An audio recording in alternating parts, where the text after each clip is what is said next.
Okay, so yeah, so where did you want to start in regards to like the product? Well, let's hold on.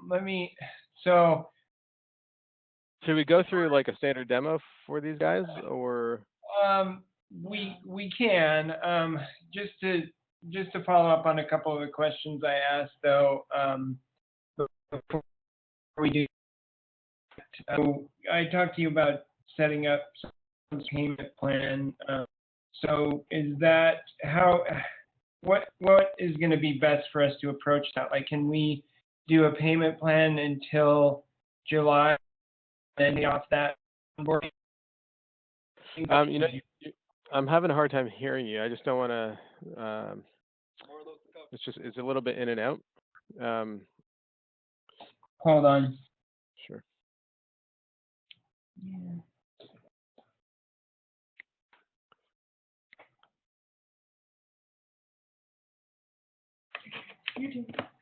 If your internet connection is a little slow, might be better to call in using the conference line, because then you'll get great audio and it'll reduce the bandwidth burden on.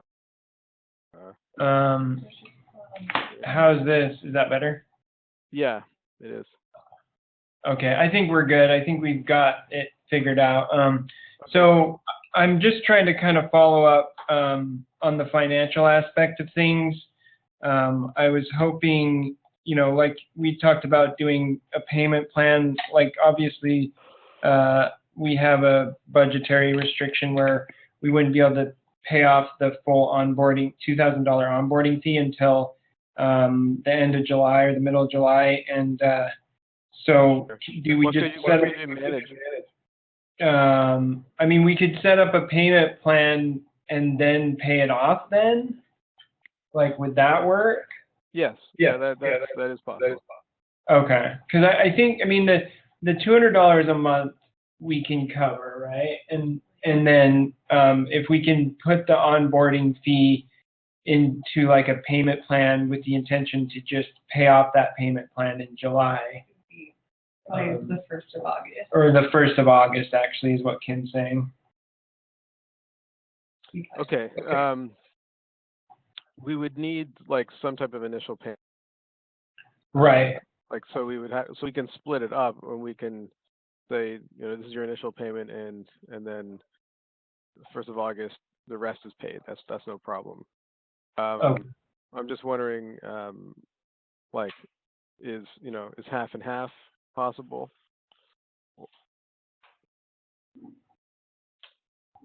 $2,000. Yeah.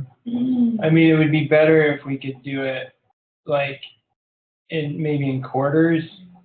Yeah, if we could do like 500. Okay, if we could do 500 a month until and then pay it off August, and then we just pay the remainder of the balance off the 1st of August.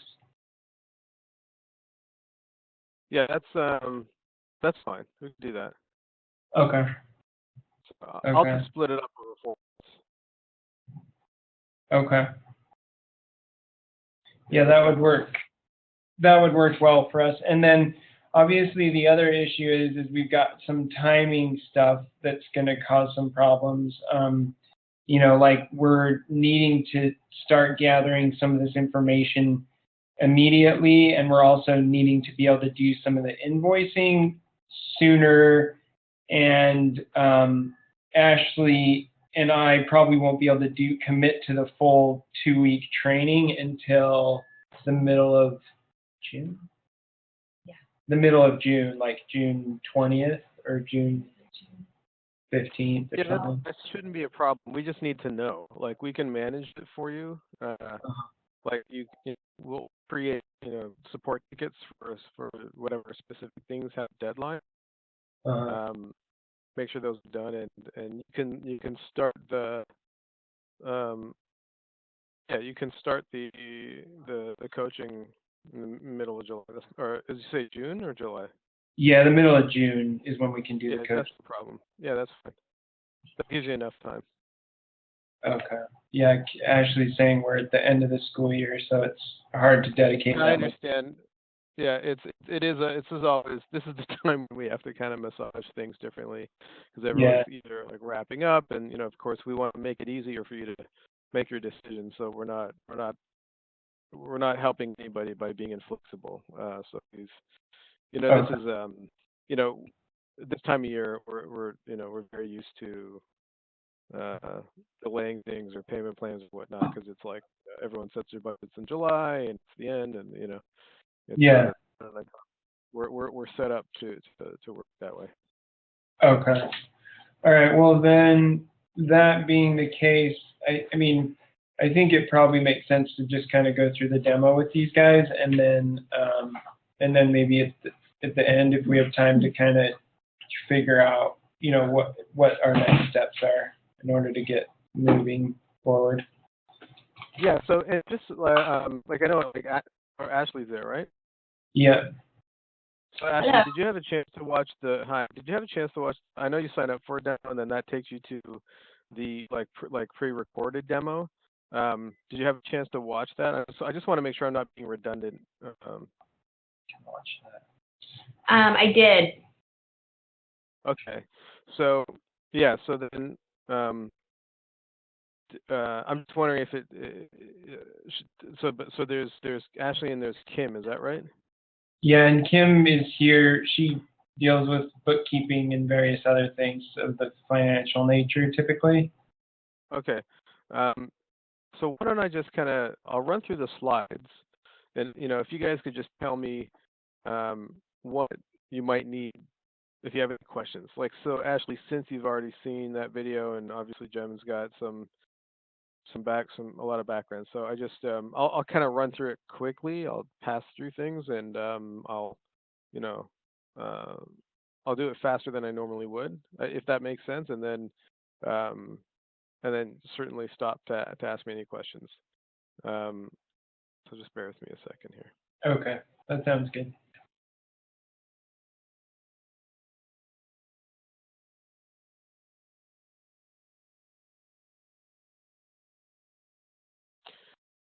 Okay, so as you guys are probably at this point aware, our goal is to be an all-in-one communication system between you and your parents. Um, and communication is a very broad term, so that is, any, that kind of is basically everything around what goes on in the classroom. Your sort of entire customer service communication layer, so to speak. From talking to prospective families, prospective parents, through all the way through, and alumni parents. Um, I'm going to skip over the reasons why, the problems in the market. I think, you guys understand why we're talking already.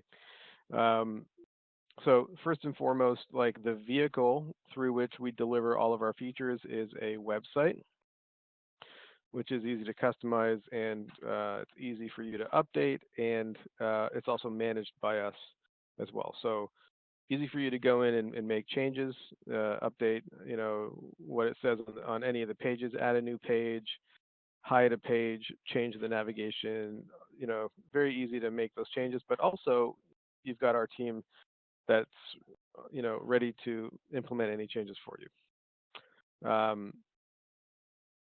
One of the core features beyond the website, which is what you access when you log in to the website, is a private social network. So it's like your very own Facebook, and it's a groups-based social network, so that it makes it really, really easy to communicate with specific groups of parents.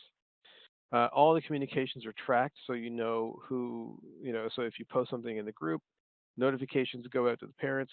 You'll know who opened, who clicked on them, who replied to them, etc. And inside those groups, you can share any types of, like documents and media, like photo albums.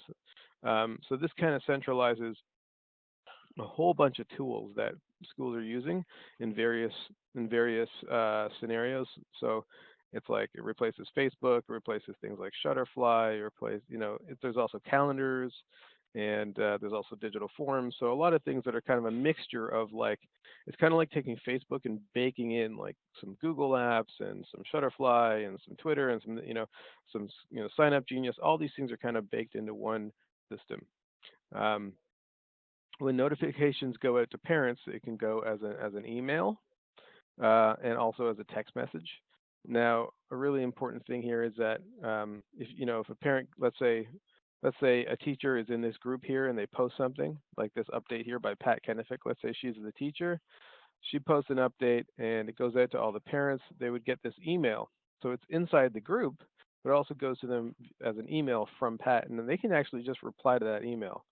They don't need to log in. So this diagram kind of is meant to explain that, you know, people don't need to log into Hubbli. This is like one of the crucial elements of getting higher parent engagement. Don't make them log into things, right? Let them just reply. So the email comes in, it's like the email notification comes to whatever email app they like to use, and from there they can reply. Now, if they do reply, those two users, let's say the parent and the teacher, can just keep on replying back and forth without even logging into Hubbli. But that conversation is being archived and documented inside Hubbli. It's like it's being duplicated as a private message conversation between the two users. So you, as the admin, have full access and full documentation of that conversation. You know if they read it, if they opened it, etc. So sometimes that can be incredibly helpful. The reason why we built the feature in the first place was just to give everybody a better user experience around school communications. But the ancillary benefit is that you have full documentation, full disclosure of all conversations between your staff and your parents. The calendars, these are synchronized calendars. So it's one calendar system, but you can assign events to groups, any groups that you want, or you can just make school-wide calendars. So the image here on the left side is what the group looked like inside, sorry, what the calendar looks like inside the group. But the image on the right side is, an example of like, the calendar for the website. If they go to like the school calendar, it'll show all the different. It'll actually filter and just show the parent. If they do log in and go to the school website, it'll show them only the events that matter to them. It filters away events that don't matter to them. That's one way of kind of describing Hubbli. It's an automated parent information filtration system, because you get higher parent engagement, um, the less you send. Well, let me rephrase it. The more you send parents information that isn't relevant to them, the more you are training them to ignore you, to ignore everything from the school. So Hubbli is here to make it really easy for you to send parents only 100% relevant information, which is something that is generally a very hard thing for schools to do. It's very time consuming to create, communication processes like that. So we've made that easy. Another great thing about these calendars is that parents can subscribe to them, so that the events that matter to them show up on whatever device they like to use. So again, they don't need to log in to automatically be notified about events that they need to know about.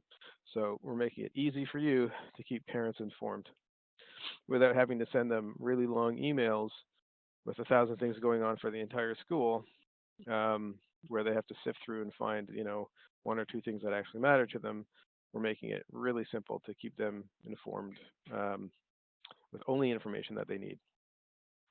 Another feature inside the groups and uh, inside your admin dashboard is that you can send newsletters.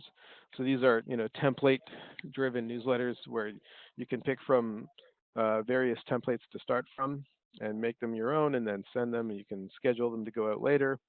You can clone previous newsletters, so you don't have to start from scratch. And you can, much like the calendar, you can either send a school-wide newsletter or you can send newsletters to specific groups. So this is something that, as a school admin, you can access from the admin dashboard, but also the teachers can go into their own group and send a newsletter just to that group. So this is something that you can also delegate out to the different teachers' programs. And also you're getting tracking, like all the other messages, who opened it, who read it, and etc. And then the next kind of major feature is digital forms. So any forms that you do, you can, they can do it digitally on any device, handle signatures, and the forms themselves can handle payments separate from the tuition invoicing. Like you can accept payments for like, which is really good for like incidentals, like field trips or pizza lunch or things like that. Um, and this can connect to authorized.net. I know that was something that you guys work with, so that's no problem. You can connect the form to authorized.net, um, or Stripe or PayPal as well. But the point here is that when parents fill out forms that are digital, the job's done. You don't have to collect a bunch of paper and organize them and look up information by paper. It saves the school not hours, it saves the school months of work throughout the year. This is first and foremost, this is the first thing every school should do. Whether you use Hubbli or not, stop using paper forms, start using digital forms. It is one of the easiest and most drastic ways that you can reduce your workload. So this is something that we baked into Hubbli. So when you need to look something up, it's a quick search or a sort. You can print any of the forms off when you need to. You can export them to Excel, and you can also have them. We have this is something Jemmnyn probably appreciate more than everyone else, but we've got an integration with Zapier, so you can even send information as it's collected in forms into other systems, the cloud-based, systems, and get really creative and do really cool things with it. But on a basic, moment-to-moment scenario, you can basically just um, really easily and quickly look up information. And parents much prefer digital forms. So this literally replaces any type of form that you collect from parents: enrollment, admissions, inquiries at the school. Like the full process can be made digital. Um, the forms also handle teacher documentation. So whether it's something like an attendance record or an incident report or scope and sequence documentations, progress reports, um, lesson planning, all that stuff. Our forms handle all those scenarios. Every student gets a page. Are you guys still with me? I just want to make sure you're hearing me, because it's very silent. Yeah, we're here. Okay, cool. So please do jump in if you have any questions.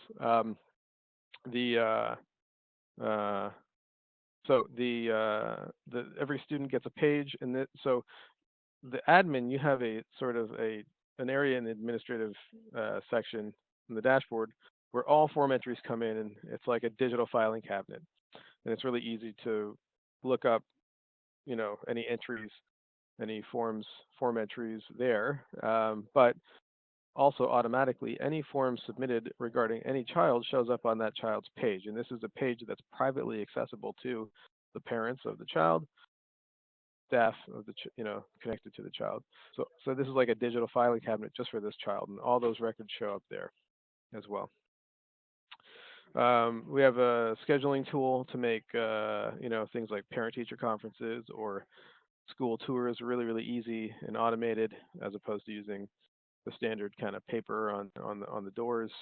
Parents much prefer being able to do this from their office or from home.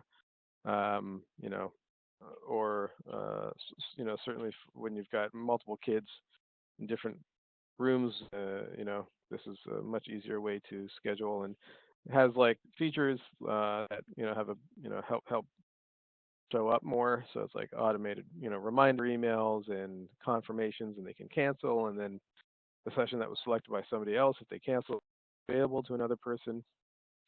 You can also automate so we have like workflow automation as well.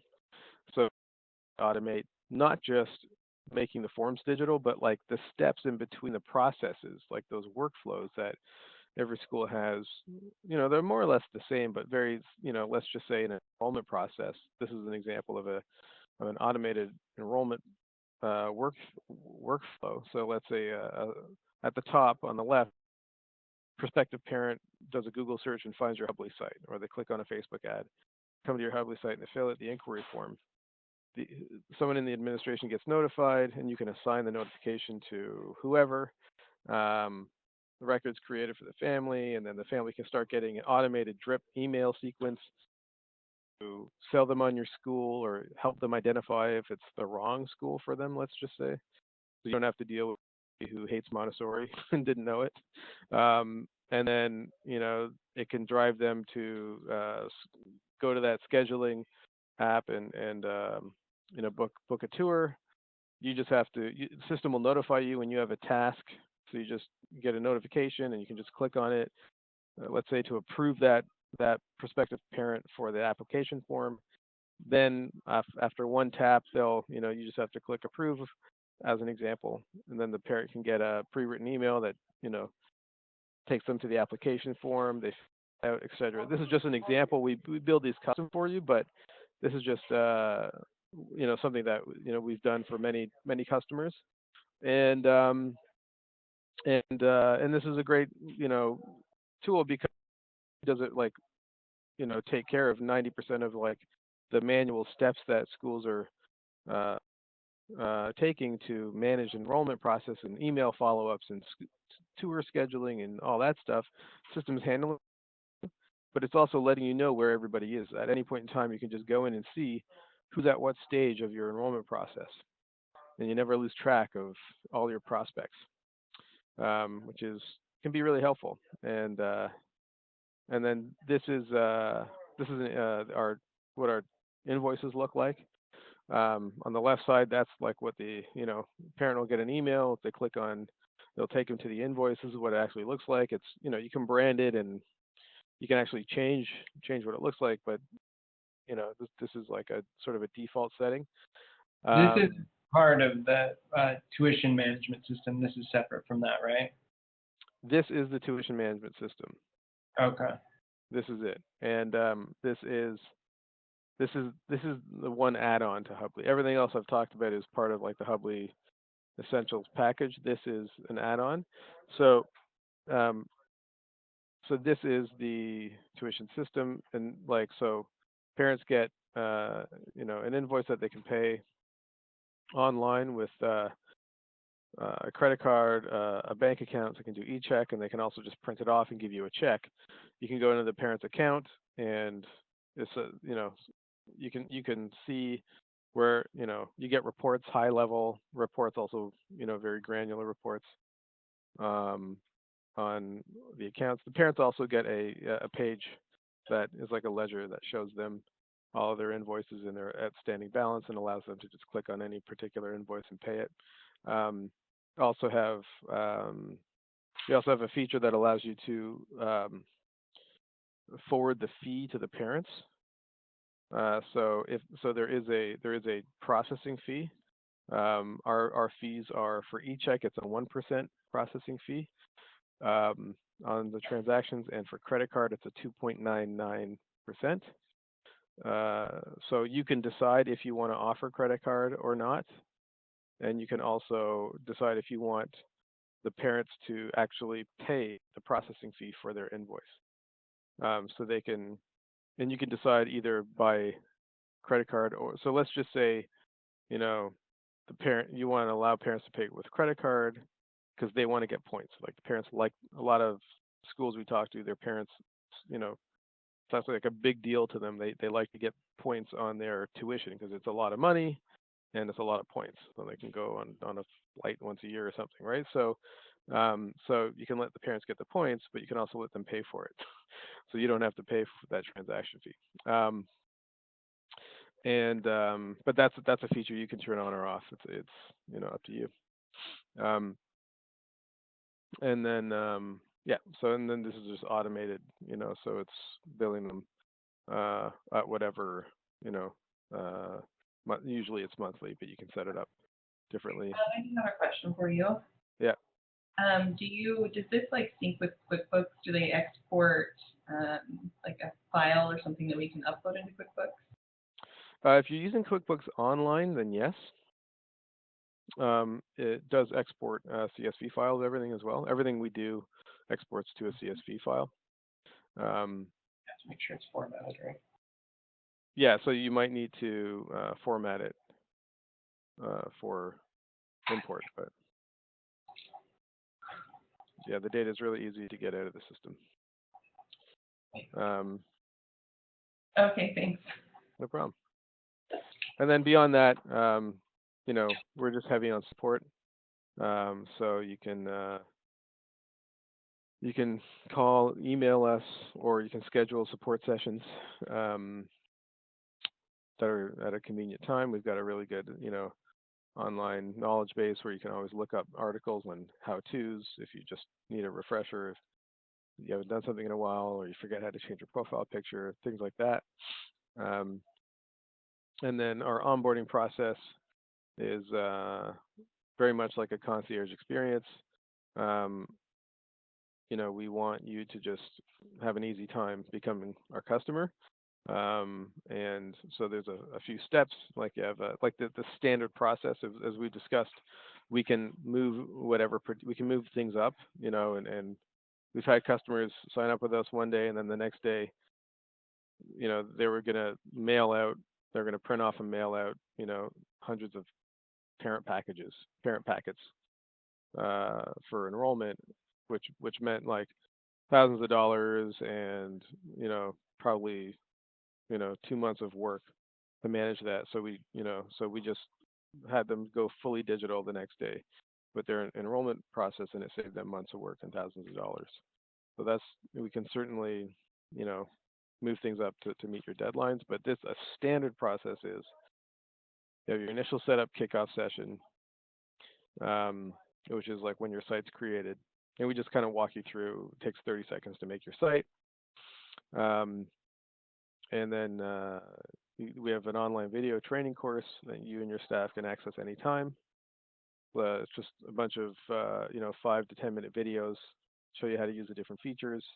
We've got some questions afterwards to make sure you're retaining information.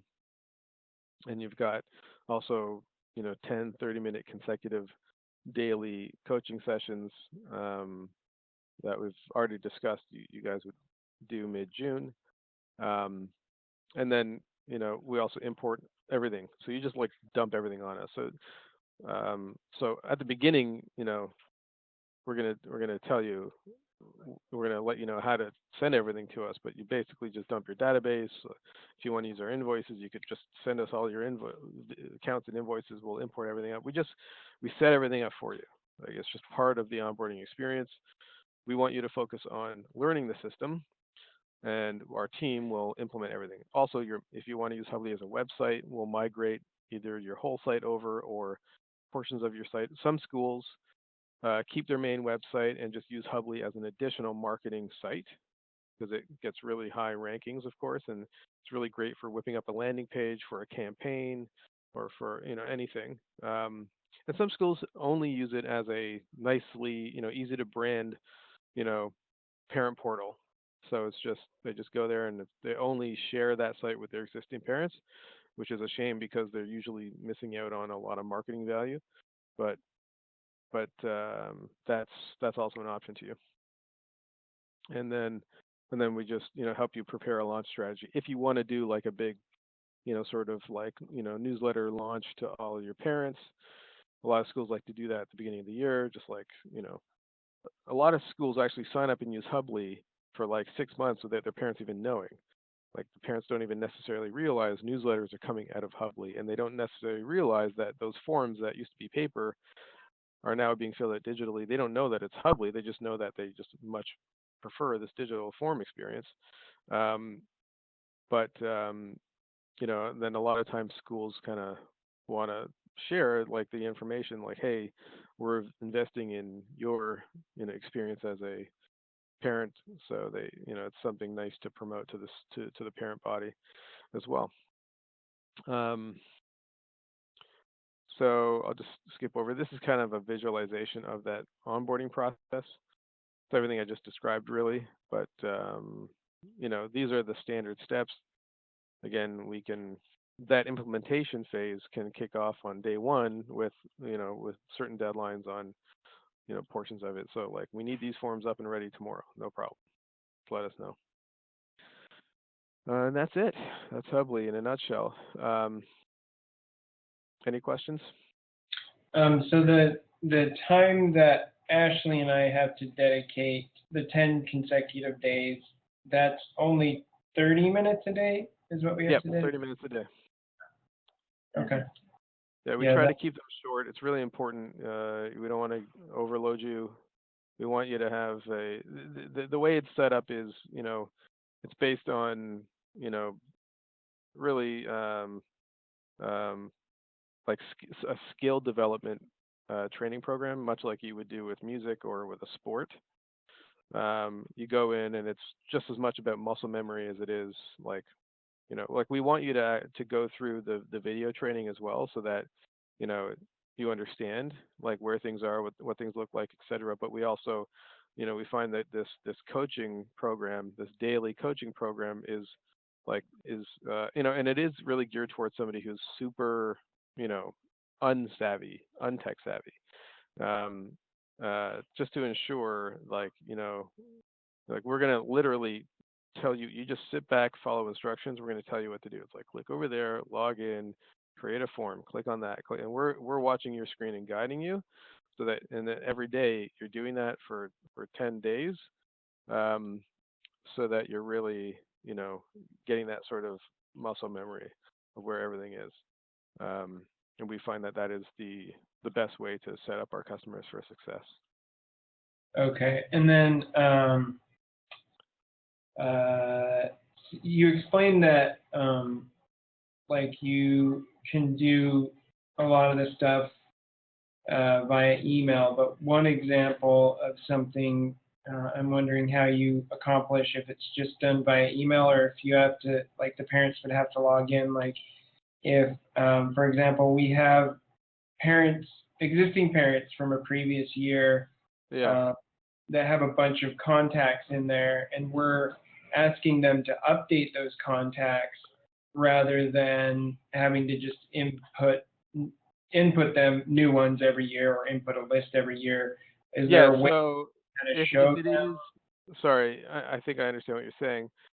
There are things that do require a login, for sure. With the forms, you can decide. So like, so if a form needs to be connected to a child, so the form needs to, and like this would be, as an example, people who have permission to pick up the child, as an example, or emergency contact information. So that's something where the parent would have to be logged in, so the system's identifying who the parent is and allowing them to select. So when that happens, if you notice here on the form on the left side, it looks a little different whether you're a teacher or a parent, but essentially what it does is it allows you to select any child that you're connected to. So so if the parent would have to log in, so the system knows, okay, this presents the right children to fill out that form for. So that would require a login, that particular form. And then you mentioned that there is like a money back guarantee. Can you explain to these guys kind of how that works? Sure. As long as you do complete our onboarding process, then if, within 60 days of signing up, then if you're not happy, like you can request a refund. 100%, every penny you spent, you'll get back. Okay. After the 60 days, you can cancel anytime. We haven't, there's no contracts. So let's say 6 months down the road, you decide to cancel for whatever reason, then there's no penalty, and there's no, you don't make any more payments. Okay. There's no refund at that point. Like we don't refund, like we don't give refunds after 60 days, but I mean, there have been scenarios where, it has happened, but that's because we, for some reason, fell short on our end, somewhere. But generally speaking, as long as you go through that onboarding process, then it has to be within that 60-day period. And then Kim was just asking, I mean, I'm sure it depends on each scenario, but how quickly can we get our existing data imported? Very quickly. So that when it's anything that just relies on our team to implement, we can generally do it the day of or within, standard. The standard thing is like if it's just, if it's not urgent or whatever, it'll be done within 48 hours. Um, but if it's like if there is an urgency, we can generally do things immediately, um, or like, or within a day. Um, since it is built for Montessori schools, how does it accurately track the students from year to year and students moving up in a program, say from an early childhood program into an elementary program? Yeah. So our program management is something that is really the one thing that's kind of specific to Montessori more than anything else, because more, for the most part, we're um, we're a communication tool, and communication's communication. Um, but I'll just go into this live site here. So this is the administrative dashboard. So generally speaking, only administrators go back here. Here's our programs. So we set it up to really be optimized for multi-age programs. So if, let's say, primary AM, I'm going to go in. So this is the schedule. So we've got the programs, and then under the program you create schedules, and this is how you enroll a child in for this year, right? So you create a schedule for this year. When you create a program schedule, it automatically creates a group, and what happens is any of the so this is how you add in a student. This is one of the ways. So let's say you go into a program. Let's say you've got an enrollment that happens, mid year, and you just need to add that student. So you'd click add a student, you'd find that student, and actually I think we have all the students in here already on this demo site, but you just go in here to add that student, and then you can select what days. So this program is right now available for Monday through Friday, and if you need to be able to add a child into just some days, like let's say you've got a morning drop off or an afternoon late pickup type of program, something that's like not standard, can you allow children to enroll in particular days? You can actually just say, Zach is only going to be enrolled on, Monday, Wednesday, and Friday, as an example. And I'll just remove a couple students here. So let's say, so this is how you'd add a student. I'm going to add Ellie. I'm going to say she's going into all days. And actually, it also you can identify if it's a male. So if you want to know your ratios too, it'll tell you here like what your gender ratios are. You do actually have to make sure that that information is set. And then you see the age. So you'll see Zach is a male and he's 4 years and 1 month. You see the age as well. So again, really that's like a Montessori thing, right? So that's like, you've got a program, multiple ages.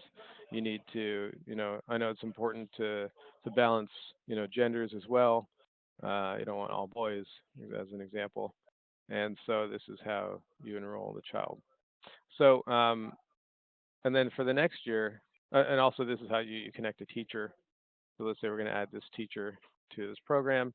So what happens is, in parallel, when this schedule is made, there's a group made for this program.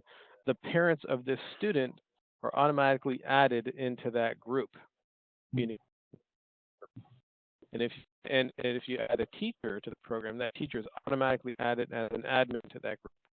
And again, vice versa if you remove well. And then this is just where you set like the capacity. So let's say there's only 14. So this tells you per day based off this capacity here. On Monday, there's 3 spots available, but on Tuesday, there's 4. So you can also identify where you've got room on what day. But from year to year, you would change each individual student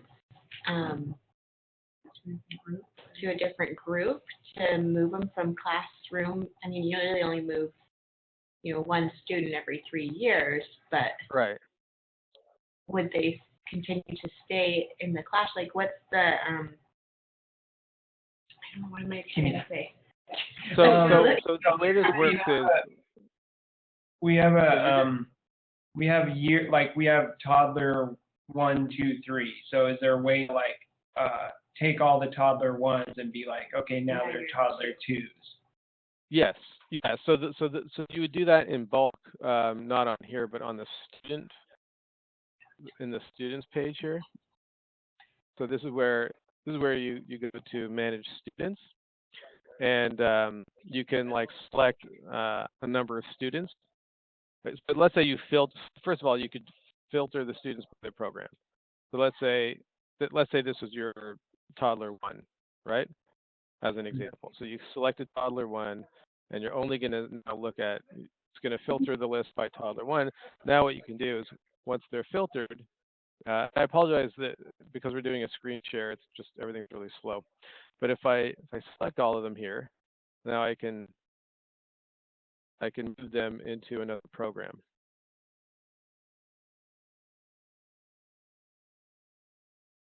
So I can select another program to move them into,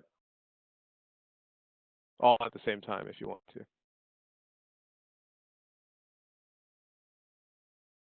Does that answer your question? Yeah, it does. I think Kim has another question. I don't know how to explain that. So I think with many other Montessori schools, we have mixed age classes. So our early program, you'll have first, second, and third years. So we need them grouped into early childhood first years as well as the Aspen class. Sure, they can be in multiple groups. Yeah, that makes sense. So you see, if you look at Ellie is in Bono's test program and primary AM. Those are just 2 different. So that could be toddler 1 and whatever. Just interchange these names or whatever you want. Yeah, I think that answers that question.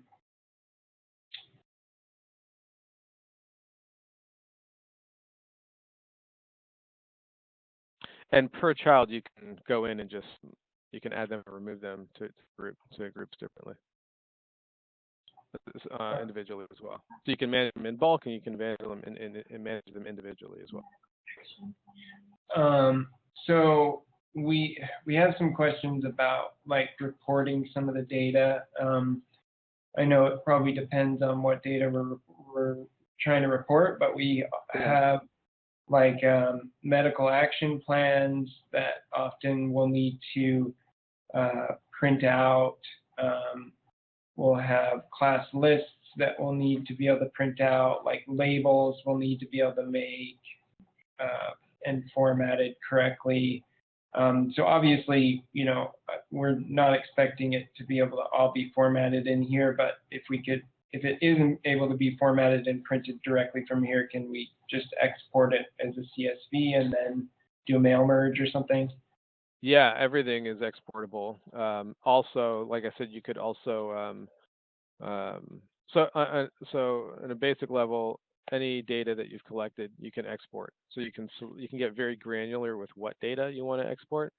So that all that data, everything that you're collecting through the forms, that's really where all that data is coming in. So you can go to import export. You can also import this stuff into forms. So that's something that we would do for you initially. But let's say you want to, let's just say, as an example, attendance. You want to export some attendance information. So you could just select everything and just export everything from whatever you want, or you can do a date range. I want to see everything from May, and also you could add a condition to get really specific, like so maybe you just want student name, date, status of like whether they are present or not.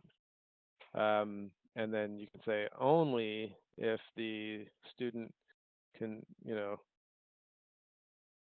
is, Leo as an example, and then hit export. So that's just going to give you, very specific information that one student.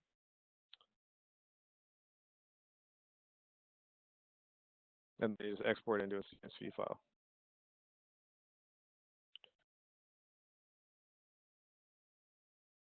That make sense? Yeah, that makes sense. And then maybe you can. So all of these, so all of these fields will be column headers. Right. Can you just show like a short example of? Well, one of the questions Ashley asked was, will you guys build all the forms? And I was like, my understanding is that you will take our existing forms and turn them into your forms, but then it would be nice to also see if how we would build just a simple form on our own. So you can. So yeah. So it's really easy to. So first of all, yes, we'll do it for you. Again, it's part of that concierge onboarding experience. We also start every site off with a whole bunch of default forms, which are just kind of standard forms, which you can use or not use. But you can just send us your forms. And let's just say we'll call this Ashley's form. And it's really easy to create a form for yourself, or you can clone a previous form. Let's say which is very common for like field trips, So what this takes you to the form builder. It's got some help text here just to get started, but basically you just start, adding in, over here under advanced fields is like usually all that you need for a lot of forms. Like you just need to collect a name and maybe a date, and for whatever reason, email address, and then there's a whole bunch of like, there's survey fields and polls. You can quiz people. This is like you add that signature field. It can be really basic and also get pretty advanced too. Like these forms can do some really advanced things that are like some customers really like to play around with them and do things. We also, we usually it's our support team that uses the more advanced features to, accomplish things for the, set things up for the school. But you can go in and under the settings, make the forms do some pretty cool things. But real basically, like I've just built a very, very quick form, like name, date, email, whatever you want. And you can, just to show you one quick advanced thing with the date field, we can have a default value of the day's date, so people don't even have to fill that in. Let's say the email address, let's say this form requires a login, so you can actually make the login be the user's email address. There you go. So that'll pre-populate. Sorry, this screen share is messing up with it's causing some weird glitches. It's because I'm using Join Me. But I'll just fight through it here. Hold on a second. Use your email.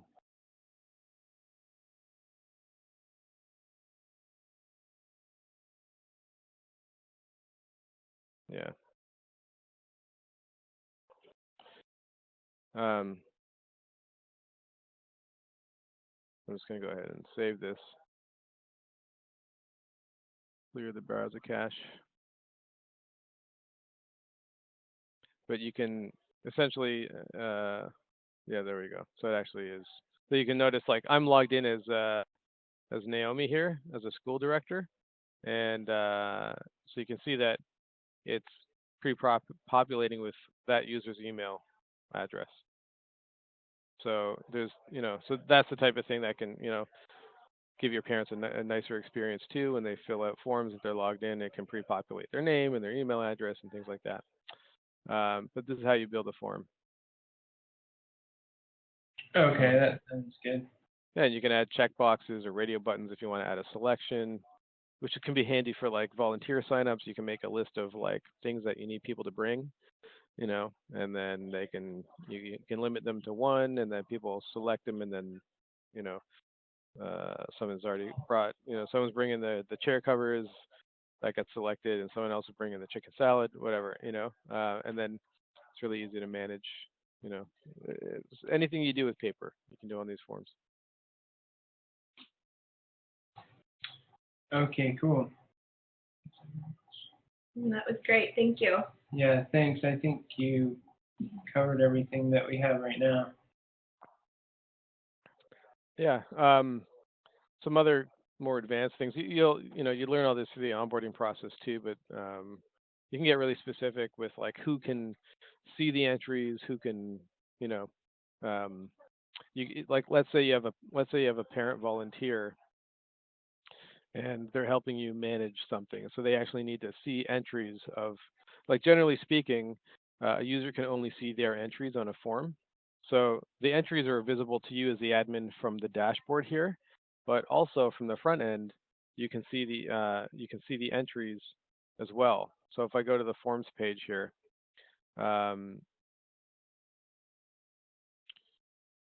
let's say I go to attendance form and I hover over it and I click on view entries. So this takes me to a page where all the entries are for that form. So by default, I'll only see the entries that I've submitted. Like as the admin, you can see everything, but let's say a teacher would only see the entries of their students, or a parent would only see their children. But you can actually change that. You can, on a per form basis, you can go into the settings of the form. Let's go into the settings of this attendance form, and you can identify either a role, like, a role, or a specific user. Like down here, you can actually identify like users allowed to view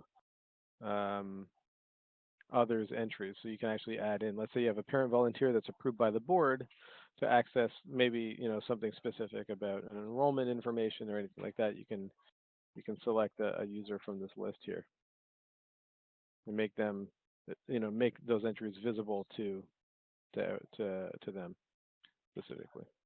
You have a lot of, out of the box, it's set up for 98% of most scenarios, but you can actually get really granular with who has access to this data and everything.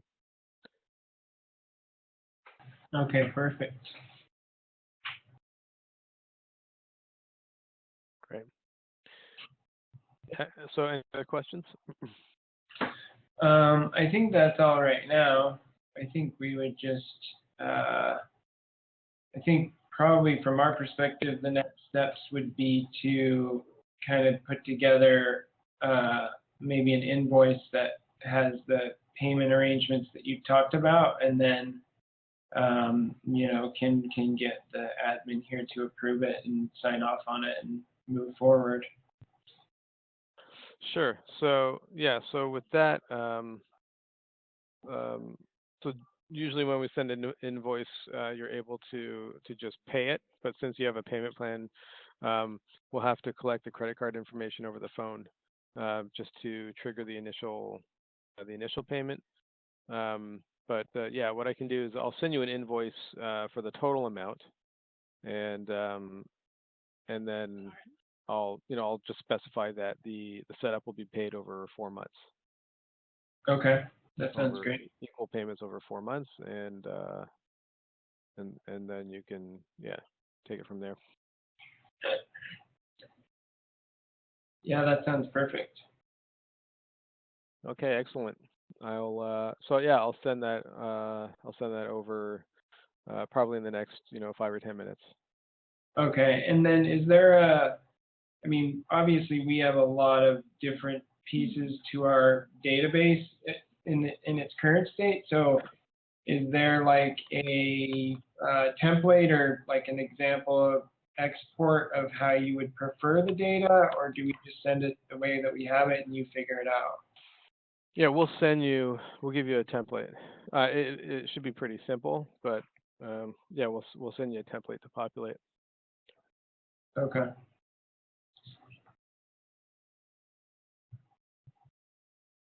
All right, that sounds good. Yeah, I mean, I'll have to look at it and see how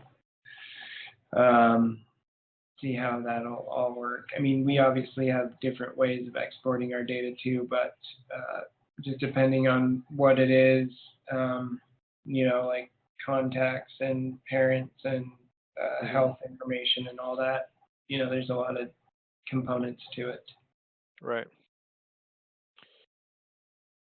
Okay, great. So we're here to walk you through that and work with you. Okay. We'll be pretty flexible. Okay, and then obviously the other thing that I mentioned that that is a concern with Ashley is that, well, and the other administration is that we kind of have a fairly strict timeline in terms of collecting the data. So I don't know how we kind of stick to that timetable. What do you need from us to? What is the date that you need parents to be filling things out by? Today? No. Okay. Well, I mean, so it could be. I mean, that's like we could get those forms created, and you can start collecting that information from those parents. Well, and I guess I would rather we have a couple of weeks until school is over. Wait, when's school? We have a week basically until school is over, and we're trying to collect the data before everybody checks out for summer, essentially. Mm-hmm. And I'd rather do it the right way than have to backtrack and correct issues. So yeah, I guess we just need to make sure that we do it as fast as possible, but also, efficiently and as effectively as possible. So. Sure, I hear you. This is something that we do for schools every day. I mean, not like day of signing service, but this is the type of information we are setting up schools to collect on a daily basis. Things don't vary that much from school to school. So I'm pretty confident that we should be able to get you up and running really quickly. Okay. All right, that sounds good. Well, yeah, if you can send that invoice and then I don't know how long until, can you send that template over too so we can kind of start working that out? Or how do we do that? Yeah,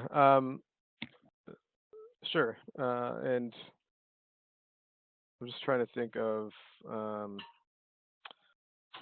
Let me just put you on hold for 1 second, okay? Okay, thanks.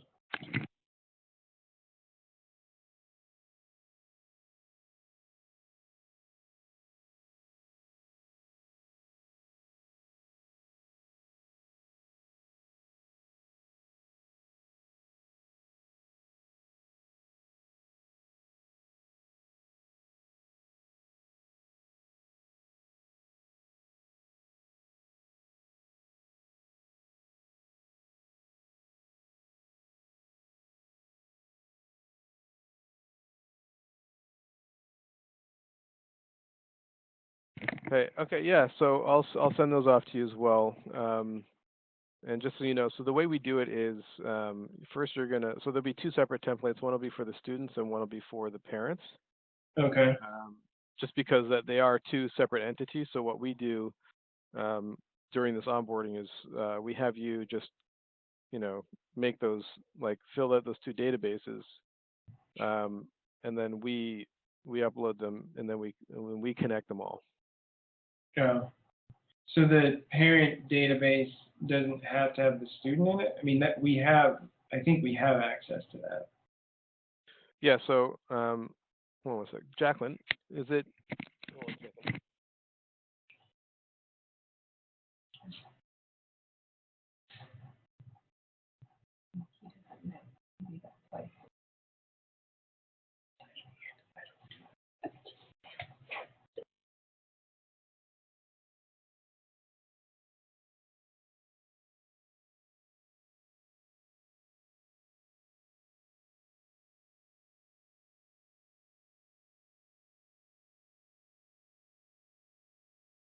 So the way the process works right now is like if that's the way you already have it, that's fine. But we're gonna create all your parent users and teachers and like all your users. You just have to identify who the parents are, who the teachers are, and admin, um, and then we'll create all the students, and then we're gonna give you another template where you have to, or you're gonna identify like you're gonna add the students to the parents. Okay, yeah. Yeah, we are in our existing system, we have like a relationship between the parents and the students. So, I mean, we should be able to just export them separately, but also have some sort of common identifier, whether that be like the student name or whatever. You know what I mean? Yeah, so go ahead and like you can send it to us with however you have it set up. It might be fine that like we don't need that. I mean, I think you should send it to us with the students there. Like Yeah. I just want to make sure like it's all one row. Do you happen to know if you do the export? Yeah, I mean, I think we can do that. I mean, no matter what, we're gonna have to kind of do a custom export on our end. So once I see that's why I want to see your templates, because then we can Yeah. kind of decide how to Okay, export. so I'll just send you the templates, but just so you know, the templates we're going to send you is going to be one for parents and then one for students. Okay, that's fine. Yeah, but if you want to include student name information on the parents export, then that'll be that might help or it might not help, but it won't.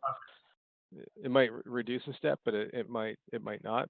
But it's not going to hurt. It's not going to make anything harder. That's all. Okay. Yeah, that sounds good. And then do you have like a separate export or import for like pickup and emergency contacts, or is that part of the? I guess when I see the templates, I'll figure it out. It's fine. Well, so the way that works is first we create the forms. Okay.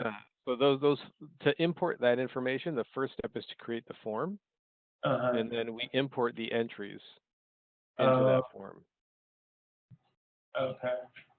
Okay. And then you also mentioned that typically, like the way that our registration form is set up right now is we ask for the primary contact, like the primary parent's information, the student's health information, the additional contacts like pickup and emergency contacts, kind of all in one form. And you're saying that you typically ask for that in segments, right? Like if you ask for emergency contacts separately from some of that? Yeah, so this is like the truth is that these questions are better addressed with our team during your onboarding. That's fine. Because I don't actually manage these processes. Yeah. So they're really better to ask these questions to. Okay. But what I can tell you is that like we can accommodate different scenarios. But we are going to give you our suggestions as to what's best. Okay, that sounds perfect. Well, Kim said that we should be able to get you a payment like today or as soon as possible. So. Okay, so I'll send you the quote, and I mean like I can do it right now if you're able. I don't know what your process is, but if you guys are the decision makers and can go, we can do it right now. Uh-huh. Or I can send you a quote and you can deal with it later. But like, are you able to just do it right now? We can get this going. Um, I think we need an invoice first, and then I'll send you an invoice, but I'm just saying I can send you the invoice while we're on the phone, and then does that make? Because I can do it in a minute here. yeah, we can. That it would be helpful to have that invoice now. Based on that, we may or may not be able to give you a credit card right now, but I think we probably could. Okay, so just bear with me a sec.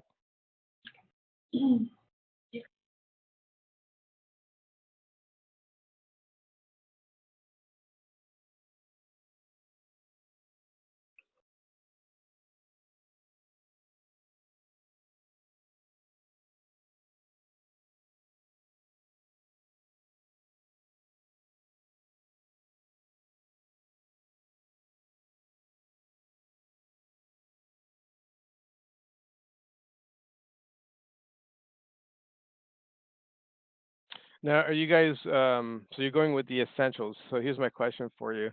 Do you want to pay $199 monthly, or do you want to pay $149 but per month, but 12 months in advance to save $600? I mean, we do want to save $600. I think we might.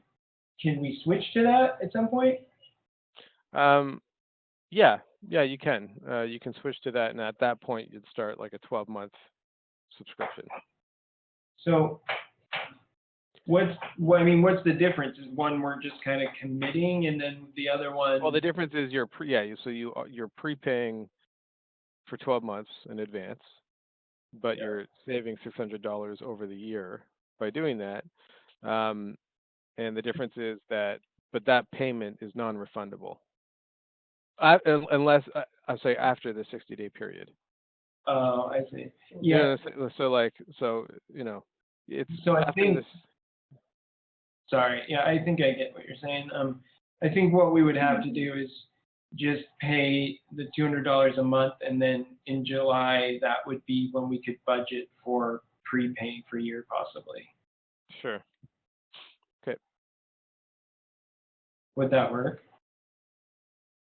Yeah, that's no problem. We can make that change any point.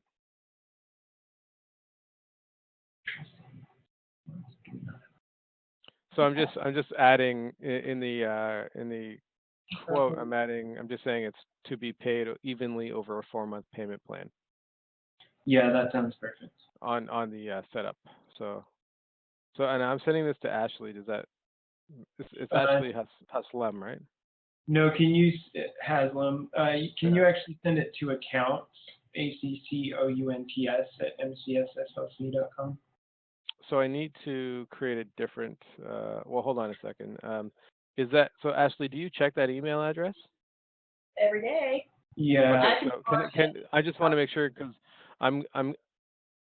because whoever I send it to, I need to have like a contact record for that person in our system, so I can just change. Like you're in our system because you signed up for that demo, and I can just change your email address from Ashley Haslam. It should actually be Kim Brown as the main financial contact, like for invoicing. Okay, so let me add that. Let me just add that person there. Just bear with me 1 second. No worries. Yeah. In fact, I might.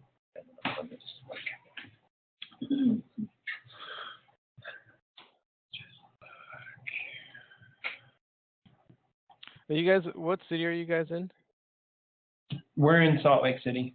Okay, so Montessori Community School of Salt Lake City. Is that the name of the? Yeah, that's our official name. We should typically just go by Montessori Community School, but that's our long name. Okay, cool.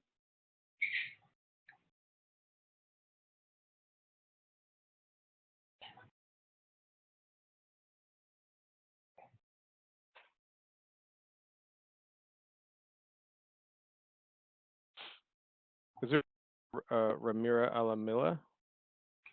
Yeah, that's one of our administrators.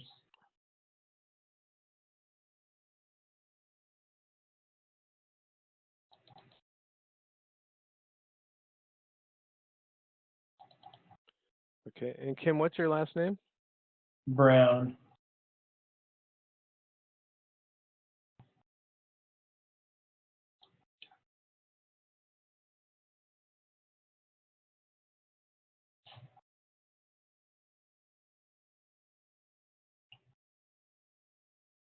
Oh, that's a different Kim Brown.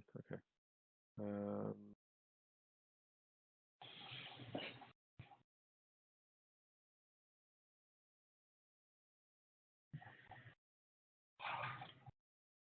So what's Kim's job title? I'm the finance administrator. Okay.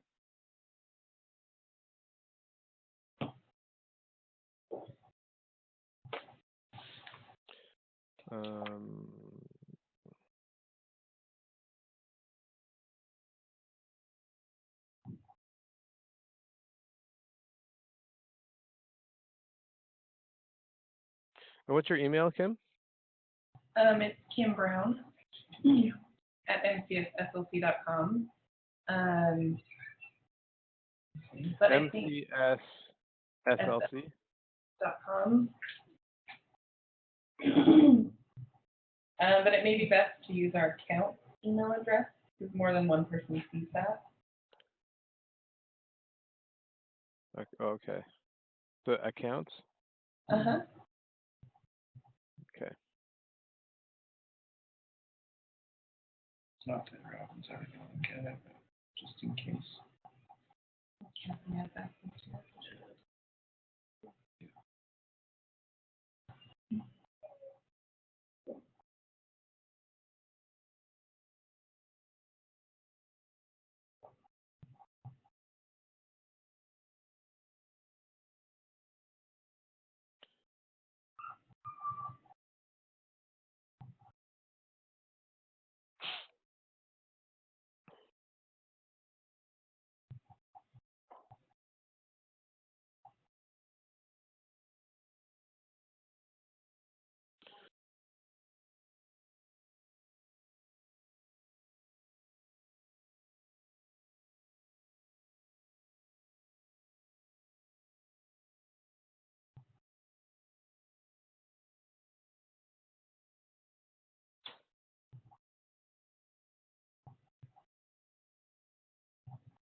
Okay.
Okay, so I just sent that to the account's email address.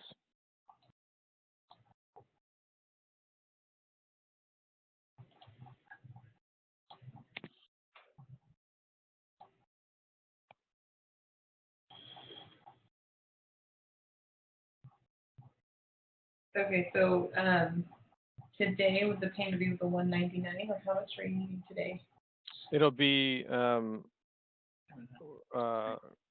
25% of the setup and $199. Okay, perfect.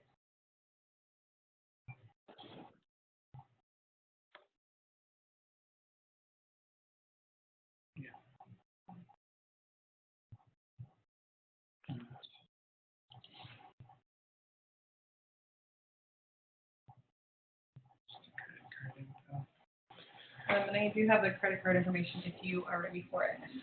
Okay.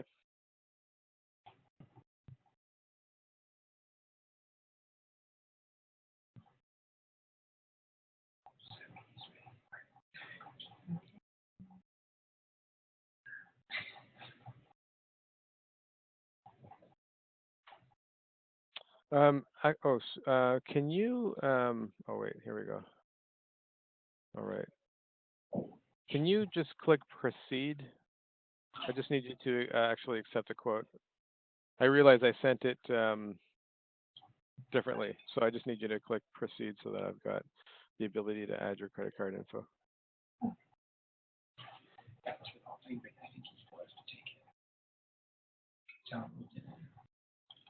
Do you want us just to enter that stuff in there, or do you need to do that? No, for the payment plan, I'll need to do it. Okay.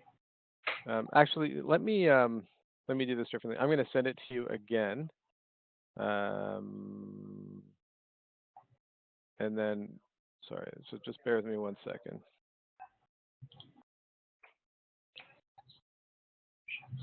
But you should get another email just, and then there should be a button that says like accept.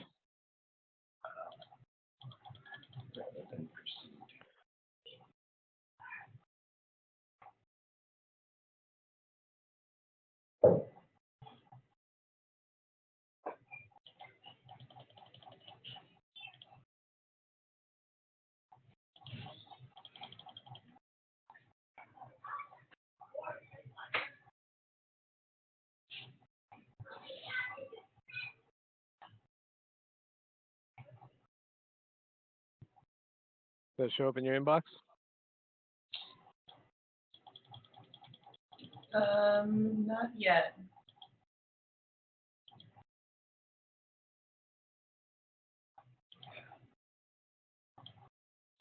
Did you send it to the account email address?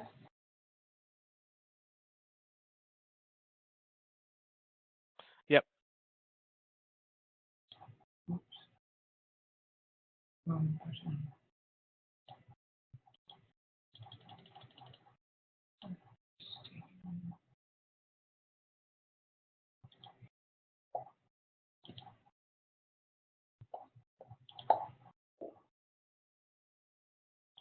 Because I archived that one and said the same title.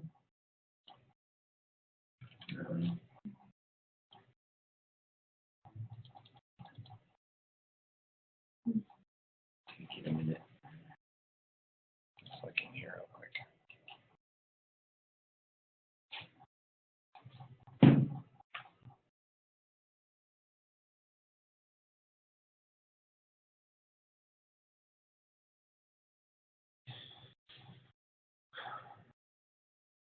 It come through yet?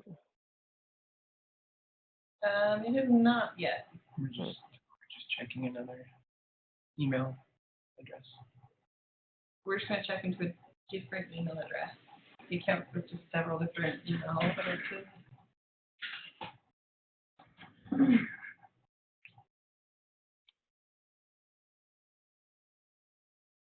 That's the other one.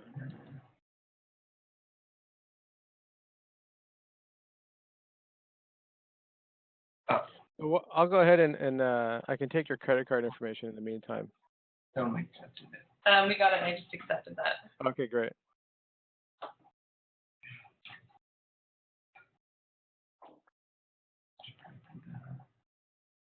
Money back, and then I'll put the money back to me. And then just let me know when you're ready for the credit card.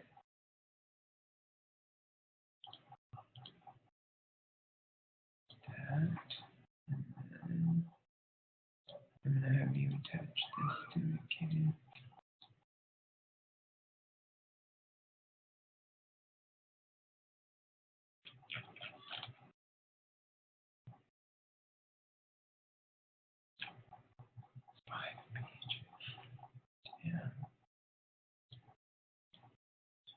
Okay, so yeah, what's the credit card?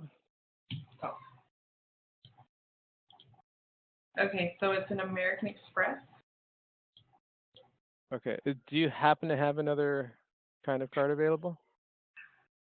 I do have to choose card. Mine or slide that one behind for a minute. Yeah, it does. Is that okay? You don't know what you're. I think Kathy upped it, so it should be fine. Okay, they have a MasterCard. Okay, great. What's the number? It's 5589 8710 0628 1358. Okay, and what's the CVC number? It is 458. Okay, and the expiry? 10 of 18. And the name on the card? It's Jemmnyn Buchanan. Okay. And the billing address? 2416 East, 1700 South, Salt Lake City, Utah. And the zip? 84108. Okay. So it's 2416 East. Is that all spelled out? The phone number is 2416 East. And then 1700 South. So East and South are all spelled out? It doesn't matter. Yeah. Okay. All right.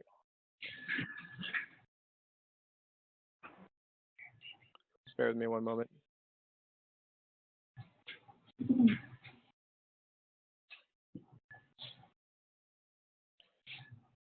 Okay.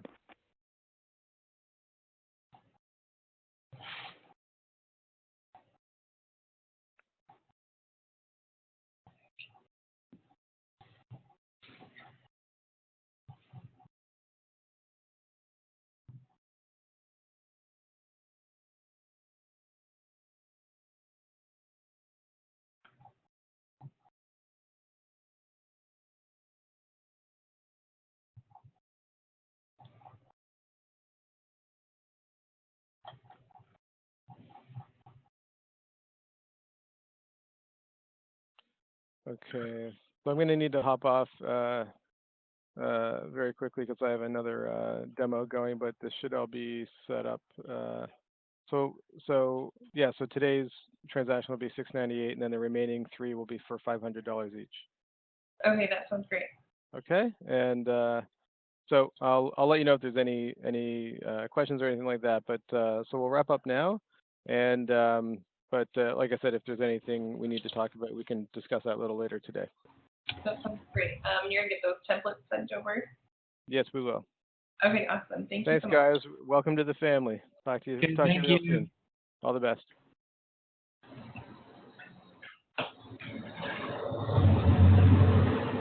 Hey, everybody. It looks like we've got everyone from Amy Urban's clan here. Oh, good. So so let's just see if everybody's on the line. So 1, 2, 3, 4, 5, 6. Yeah, I think if I look at the list, it looks like we had 6 people. Or was there more?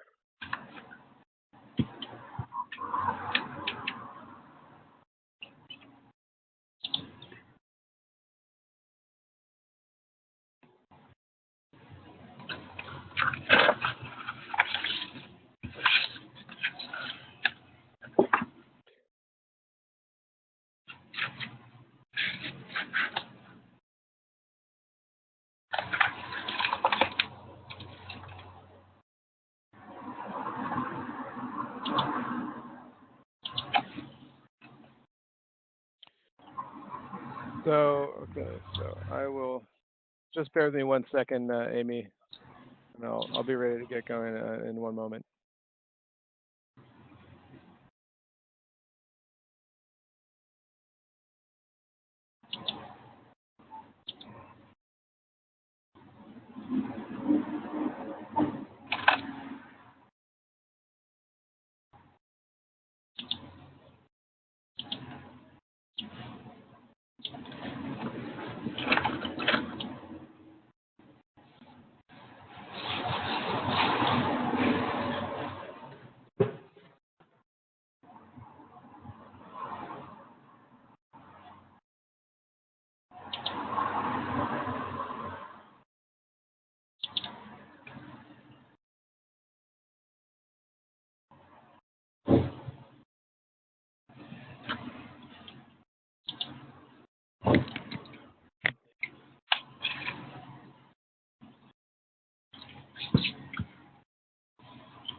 Okay, I'll be with you guys in one quick moment.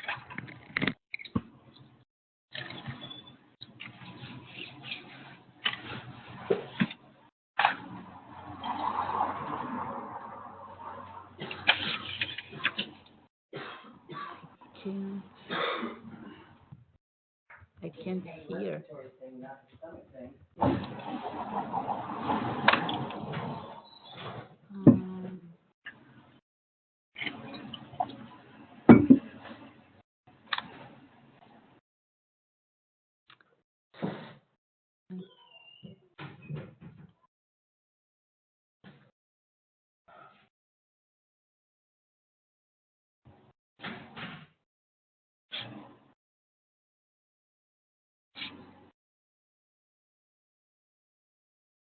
I can't hear anything.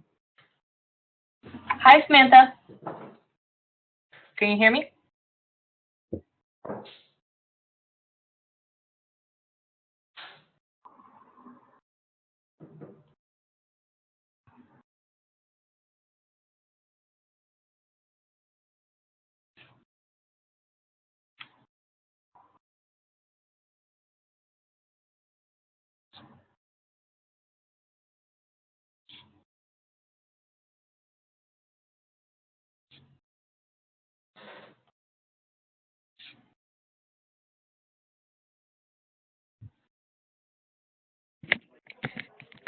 Okay, how's everyone doing today? Can you Good. hear? You guys all, okay, you're all hearing me? Okay, so so Amy, do you wanna just give me I plug it, but I can't. Yeah, is there anybody that's not able to see my screen right now? Okay, finally I can hear. Okay.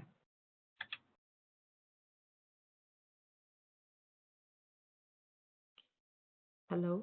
Hello. Hello. So let's just take a look at who we've got with us today. We've got Amy, Carolyn, Katie, Samantha, Serena, Shauna, and somebody's calling in. I don't It's have a name. Alisa is calling in. Okay, great. So yeah, so obviously with this many people, it might be ideal if we can kind of manage having everybody muted. If you can mute yourself, unless you need to speak. It'll just be helpful because everyone's different background noises could be a little bit challenging. Just have some experience with that. So, Amy, do you want to, I guess, introduce who's on the call, and just let me know how informed is everybody on Hubbli at this point? If I Hello? Hello, who's that? Okay.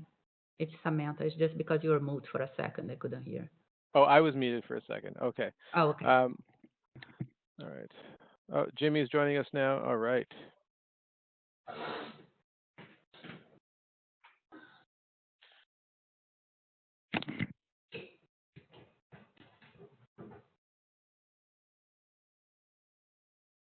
Okay, Amy, are you there?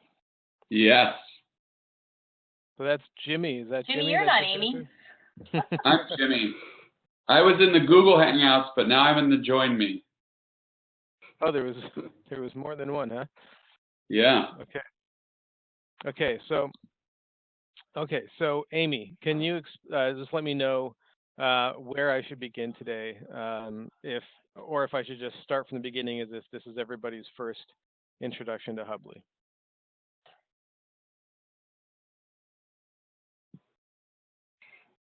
Hey, this is Katie. I think what might be happening is there's two different. So if people want to mute themselves, you hover over your name, your circle, and then you can click the microphone. Some people might be muting their computer instead. Yeah. Well, shoot, that won't help. But I'm pretty sure that most of us don't. We've kind of checked out your website and stuff, but don't know a ton, except that it seems like it's a really great idea. So. Okay. I'll just start from scratch because I think that just will cover all the ground. And I guess one quick question I had is just to know what what roles we have here today, like with the attendees.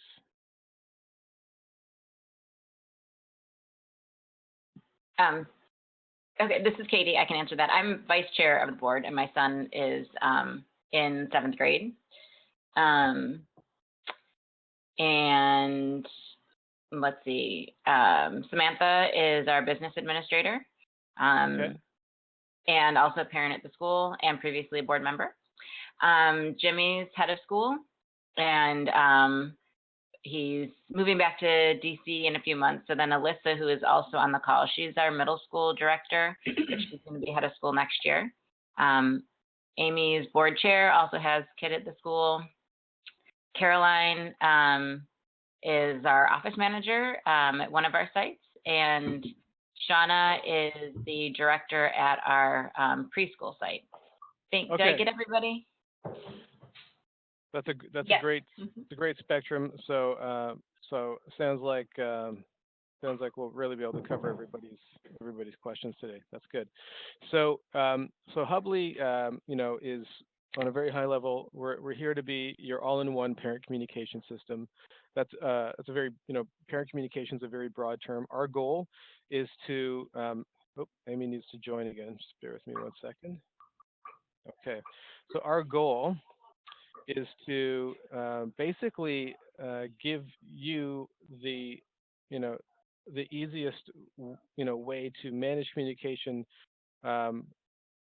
manage all the things that are really around the classroom. Kind of like in one way of phrasing it, kind of like the customer service layer of the school. Meaning. Alyssa is joining now. All right, there are a lot of folks here. This is great. So our goal is to reduce your workload, cut your costs, and increase parent engagement. So the same system that will make parents, appreciate the communication more should be the same system that reduces workload for the staff that needs to communicate with the parents. And when I say parent communication, I'm referring to not just existing parents, but also prospective parents. So we're going to help you on a marketing level. We're going to help you communicate with your existing parents, and also help you communicate with alumni parents too, which can also be very important. Okay. So the reason why we exist is because, there's, on average about 20 different communication tools being used per school.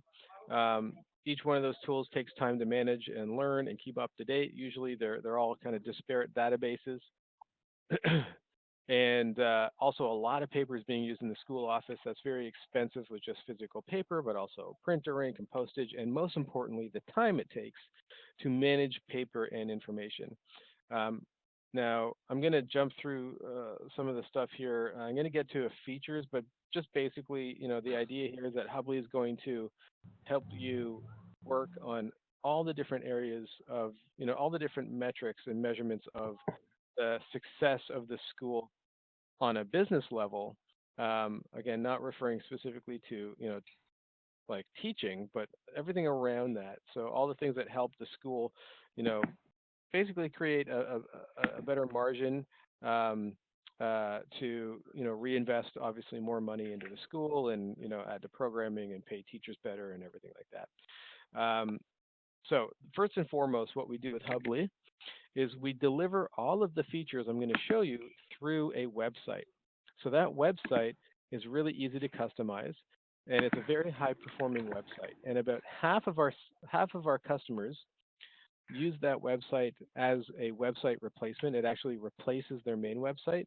And about the other half, they just use it as a, easy, a nice looking parent portal. So it's easy to add your logo and brand it. And but all the information is hidden behind a password. So it's all kept private, but the basic vehicle is a website, and it can actually really help your school be found by prospective families. It can be a marketing platform in and of itself. If there's anybody that wants to dig into that topic, I'd be happy to. Or I'll just move on. Why is that? Why is what? You said that it would help the school to be visible for searching. Yes. So your Hubbli site gets found. It can be used to be found in search engines. So it's a very high performing website. It has so we are we build the technology to make sure that it's optimized well on search engines, and we give you specific features. If let's say you have you have a keyword strategy, we allow you to optimize pages on your website for keywords that you've got identified as highly trafficked keywords for prospective families. Um, and as well, it's really easy to quickly create a landing page.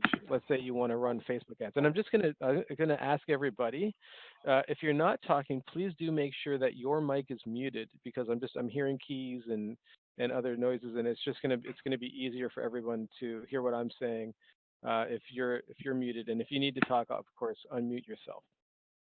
Okay, um, so does that answer that question for you? Yes, I just muted myself. So. Oh, okay, great. I know. Yeah, I know it's challenging to remember to unmute yourself as well. So, but with this many people, it's really important. So I'll just keep moving on then. I'll go back. So once behind the login, once parents log in, one of the core features is a private social network. This is so what we're doing is we're giving you the benefits of, let's say Facebook. So it's almost like having your own private Facebook. Actually, it's very much like having your own private Facebook. It's a groups-based social network, and it makes it incredibly easy for you to organize communication with specific groups of parents or staff. So you can create a group for anything. By default, every program you have, every class or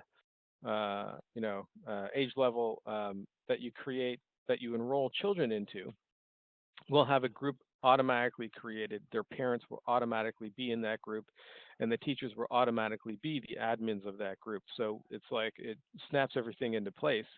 But then you can create groups for anything, for staff groups, for parent committees, for board, whatever you want. And these groups, inside of these groups, we have a number of features. So it's kind of like taking Facebook and then taking SurveyMonkey and Google Apps and Shutterfly and Sign Up Genius and all these things and mashing them all together, as opposed to you having to use all those different tools. And I'm just listing off things that we see schools using all over the place. So just as a real basic example of how these groups are used, let's say you're a teacher and you want to send a quick note out to the parents. So you just go into your group and you might type in something like Pat, what she typed in, like, hey guys, remember tomorrow's pizza day, so don't bring a lunch, So then that message can go out, and it's going to go out as a notification to all the parents. And it can go out as an email notification. That's the default. It can also go out as a text message notification. And now you can share pictures, you can share documents, so you can be sending anything inside these notifications. It can be information about a new event that was added to that group. What's really important actually about our system is that, it's good that this message comes to the parent. Obviously, they don't have to log in to see anything, but more importantly, even if they want to reply, they can reply right from that email. They don't have to log in. So, so this diagram here is meant to show that, Hubbli is actually will manage this conversation. So let's say that teacher posted that notice in that group, that little update. So it goes out only to the parents of that. And then if the parent has a follow-up question, they can just reply to that email without logging into Hubbli. And then that will be sent as a notification back to that teacher specifically. And then now that conversation, now they can just keep on replying back and forth by email without even logging into Hubbli. But that conversation is also happening at the same time inside Hubbli as a private message thread. So it's actually tracked through Hubbli as well. So the admin can even go in and see, you know, have a history and see the history of the conversation between the school and the parents, which in many instances can be very helpful. So we built the feature this way, first and foremost, to give a better experience to everybody so that there's a lower barrier of entry, because if parents have to log into something, much less likely they're going to. It's less likely they'll see it, and it's less likely that they will ask a question and get the information they need. And so, so we're making it easy there. But the ancillary benefit is that the school has full documentation of conversation between the staff and the parents. Sorry, just get my mouse. Oops, didn't mean to do that. 1 second.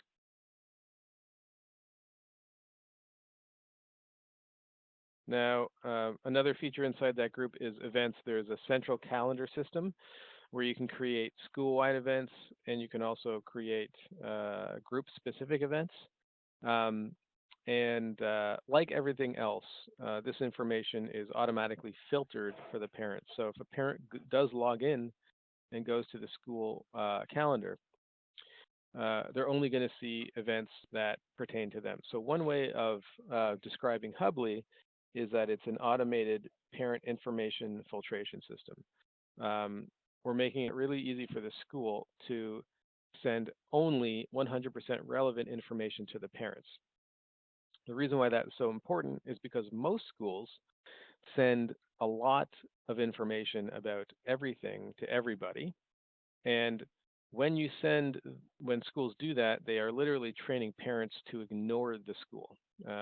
That is why schools have a hard time making sure parents are informed. It's because oftentimes they send really long emails that are listing everything that's going on in the school for everybody, forcing parents to have to kind of skim through and sift through a lot of irrelevant information to find a little bit that is relevant to them. And that usually results in parents ignoring the next email that comes from the school, regardless of what it's about, because they just generally don't consciously want to ignore the school, but they're busy, and they just they've been trained that from the school that there's going to be a whole bunch of irrelevant information to read through. So I'm going to look at that later, and then they don't end up getting back to it. So this is all about creating a system that helps parents, incentivizes parents and kind of retrains them to pay attention to everything that comes for the school. So another important feature about our calendars, if you notice on the bottom, there's a button that says subscribe to iCalFeed or Google Calendar. So that means the parents, again, don't need to log in. It allows them to just be, when you create an event for either the whole school or for a particular program or group, it shows up automatically in that parent's device where they want it. The next feature I'm going to show you is our newsletter feature. This is also something you can send to the whole school, or you can send to specific groups. And it's very much like Constant Contact or MailChimp. I'm not sure if you guys use those types of newsletter tools, but it will allow you to pick. You can start from a template, and then you make it your own, and then you can clone previously sent emails, so it makes it really quick to keep on sending a consistent branded email. You can track all the opens and everything, and you can schedule these to go out later. So you can make a newsletter on Wednesday and schedule it to go out Friday at 1 o'clock. And you can do that either for the whole school or particular groups as well. Then the next major component of Hubbli is our digital forms. So this is where you save massive amounts of workload in around the office. This is something that every school should be doing. Whether you use Hubbli or not, you should definitely be transitioning to digital forms, because the workload reduction that happens is very, very dramatic. if first of all, the parents much prefer filling out forms digitally. It's a much better experience. Nobody really likes getting a parent packet every year with a stack of 40 sheets of paper that they have to handwrite the same information over and over and over again, and then handle this stack of paper and get it back to the school. So that's not a great experience for the parents. It's also a horrible experience for the staff that have to collect all that information and then manage it by paper. So digital forms. So in Hubbli, every form that a parent fills out can be made digital. It handles signatures. It handles even payments, which are really handy for incidentals, like pizza day or yearbooks or anything like that. And then once it's submitted by the parent, the job is done. You don't have to manage the information. The information is all managed for you. It's organized for you. You can search and you can sort and you can export the information, the data, and you can print off any particular entries that you need. It saves hours every day and months of actual man hours over the year, which can have a drastic impact on the school. Not only is it great for parent forms, it's also used for any teacher documentation purposes. Anything you want to track, whether it's attendance or it's incident reports. Schools use our digital forms for progress reports and scope and sequence documentations. Every child has a page dedicated to that child. It's a privately accessed page, so it's shared, so only the parents of that child can access that page, parents and staff. And all of the forms that are submitted in connection to a child show up there. It's like a digital filing cabinet for that child. And so any type of any digital forms that are submitted for a child show up there. So whether it's attendance or scope and sequence or incident reports, all that stuff shows up there. As well, our forms don't just collect information, they can also trigger automated events like messages out to staff or parents or reminders or tasks. So we can actually create like automated workflows that reduce not just, so you're not just reducing the actual paper work and the time the paper, but also the steps in between many different workflow processes that happen in the school. Like, let's say you have an incident report. The teacher fills out the incident report, and that's the type of thing where you need to notify the parent. So that can happen automatically. So, when an incident report is submitted, it can send a notification with the report and, and a message to the parent automatically. Or as another example, before it goes to the parent, it could be sent to an administrator, and then the administrator can click approve, and then it goes to the parent.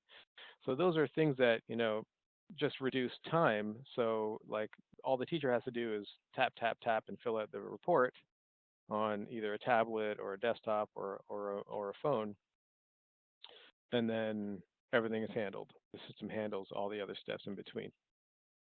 And that's just, one example of many that exist in a school scenario. We have another feature for scheduling, which is great for parent-teacher conferences and for school tours. Those are the two main use cases, but anything you need to schedule it can be used for. So it makes it really easy to, for parents to or staff to select an available session that's been, pre-configured. You can, let's say somebody selects that 9:30 slot, it becomes unavailable to others. We'll send reminders to remind people to show up. You can, send confirmations. So a lot of the, the steps in between, things like parent-teacher conferences, it just reduces a lot of workload, and it actually promotes a much higher show-up rate too because of the automated reminders. And this is just like an example of, taking our system, really to its fullest extent and using automated workflows. So this is just something that we, an example of something that we set up for a lot of customers where our different features work together to create workflows that, take automation really far. So as an example, let's say through your admissions process, uh, somebody, a parent does a Google search or they click on a Facebook ad and they come to your Hubbli site and they fill out an inquiry form. Whoever in the office, needs to be notified can get a notification, and then the parent can start getting a sequence of emails that are designed to sell your school to that parent, or get them excited to come in and meet you, or maybe even help them identify that your school's not for them, because why should you spend time meeting a parent that actually would hate Montessori, right? So like you can have them, you can set up that what's called an email drip sequence, that drives them to book, that drives the right parents to book a tour. And then, whatever staff member does the tours gets notified, and then there can be an automated task created for that staff member, to, let's say, approve that parent for the application form. So you just one tap, that's the task. You just click approve, and then upon clicking approve, that parent will get a pre-written email that drives them to fill out the application form, etc. So what's great about this is that these are usually a bunch of manual steps that are don't need to be manual anymore.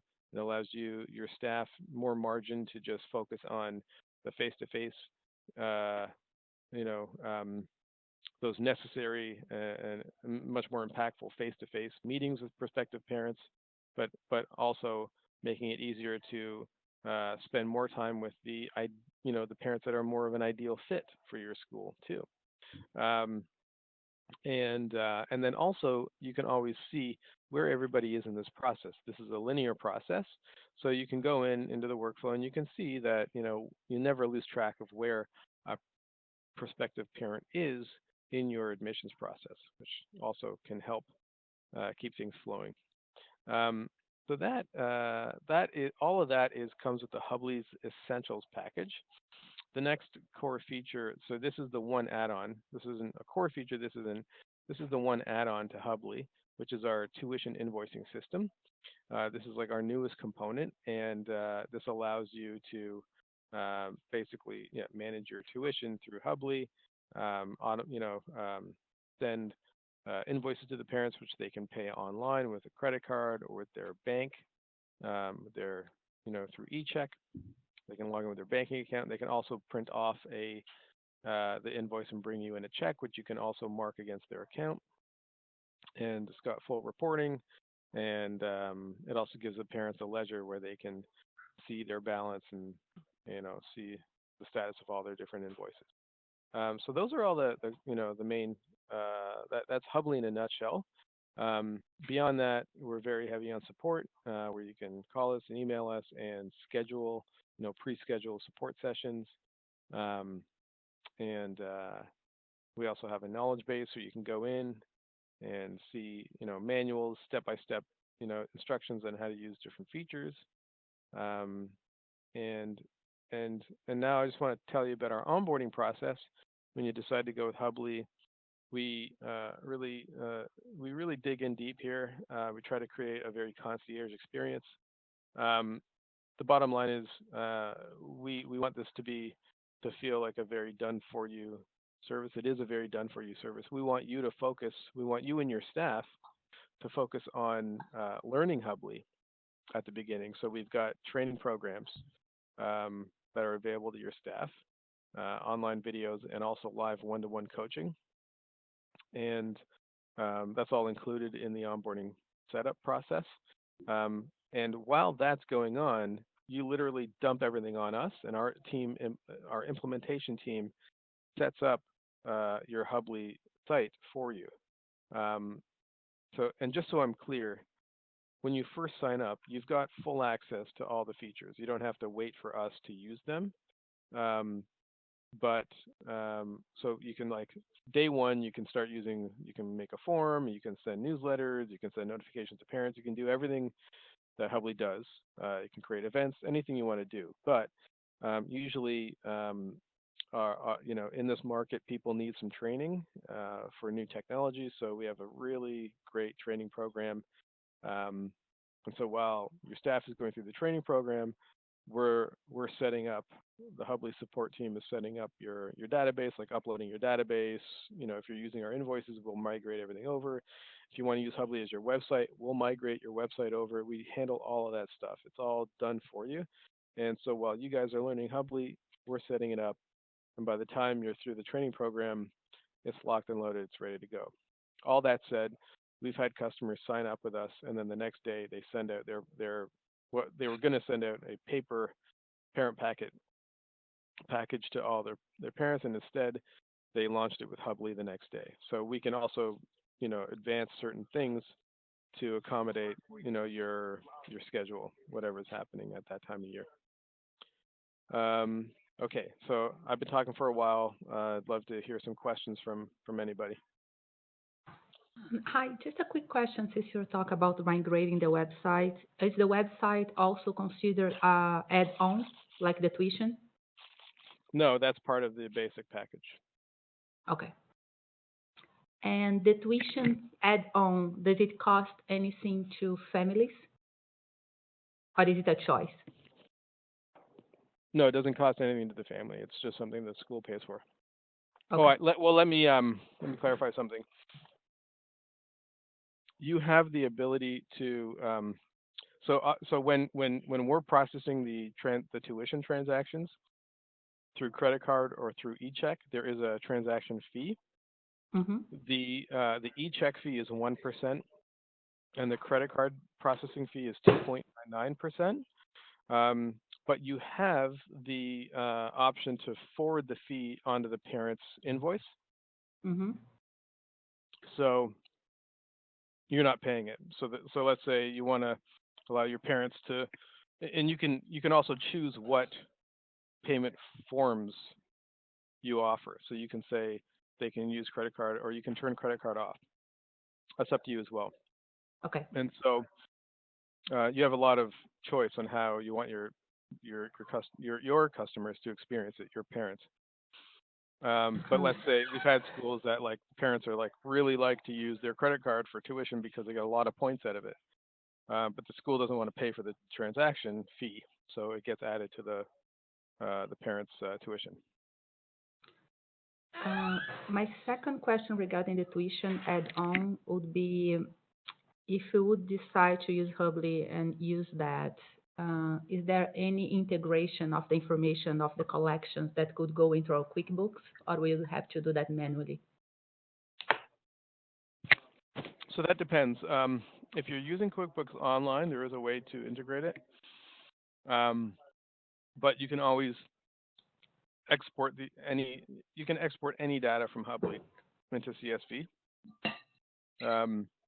So like all form entries, all records, all the payment information can all be exported to a CSV file, which allows you to basically import it into anything. So it's pretty easy to do a manual import into another, like QuickBooks or any others.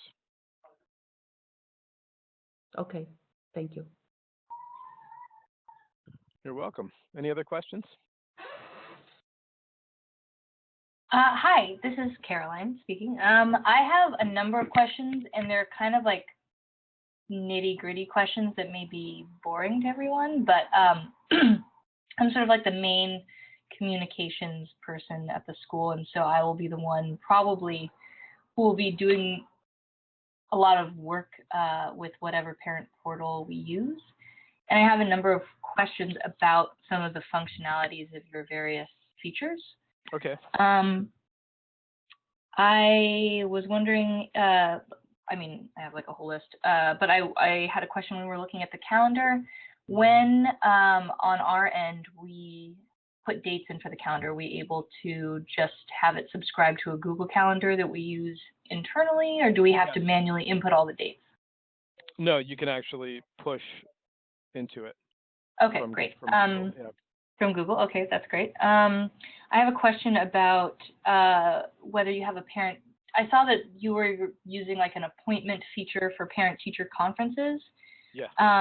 And I was wondering if there's any more I could see about that, or maybe this is a situation in which it would be better if, and I don't know if this is available, but if I can schedule one-on-one time with you to go through these features. I don't want to use everybody's time to ask these like really specific questions that I have, but I've used a few different parent portals in the last few years, and there's some very specific features that our teachers ask for.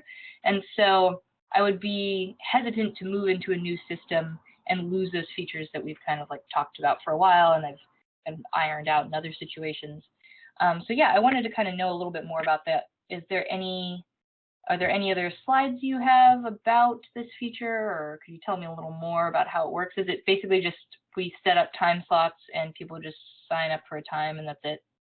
Well, so you can set up appointment schedules for any particular staff member, and so like there, every different teacher could have their own schedule, and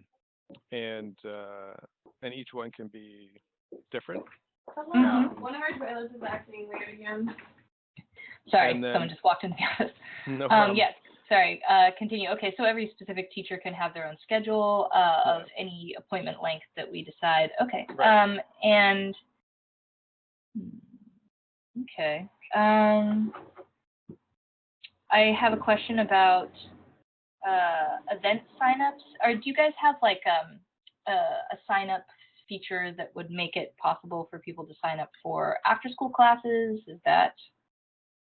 Yeah. So part of your sign-up form? Yeah, our digital forms really handle any sign-up scenario like that. Like schools use them for summer programs, after-school programs, anything, any type of enrollment or sign-up scenarios. Can I ask about, so does that cover also like parent volunteer sign-up? And is there a way to track parent volunteer hours?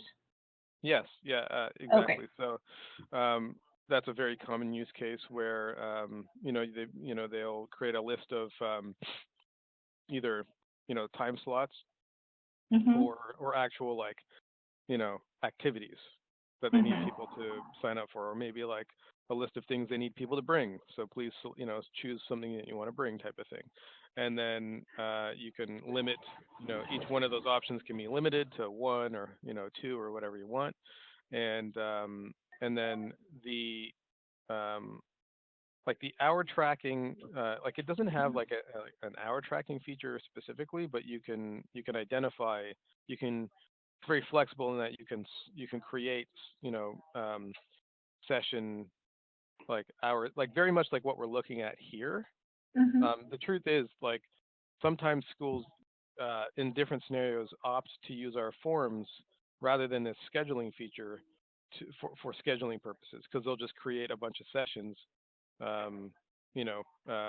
using like a radio or a multi-select form field, and then they'll just say this 9:20, 11:30, whatever it is, and then and then people can go in and select whatever slot they want to volunteer in.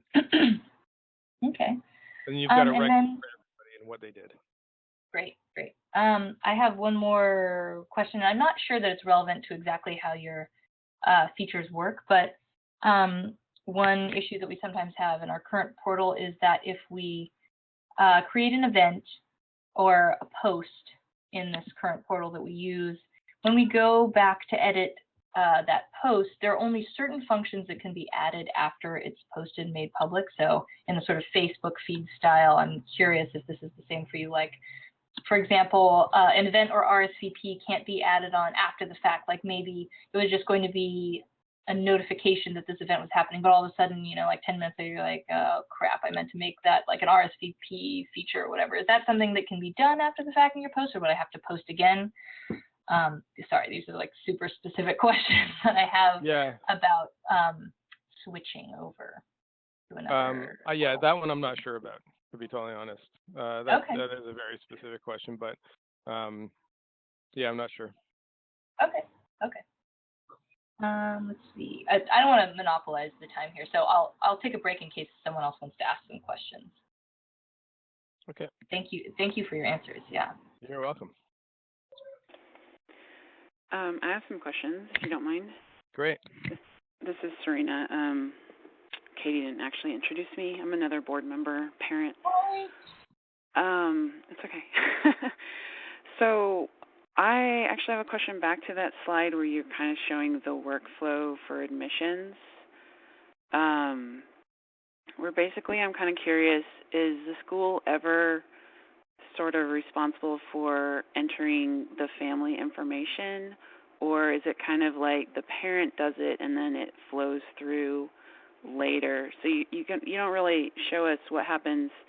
So they send an application, and then what the process is if we then decide to enroll them and send them their offer for financial aid or tuition. Yeah. And then if they How accept do they that, go from and this then part?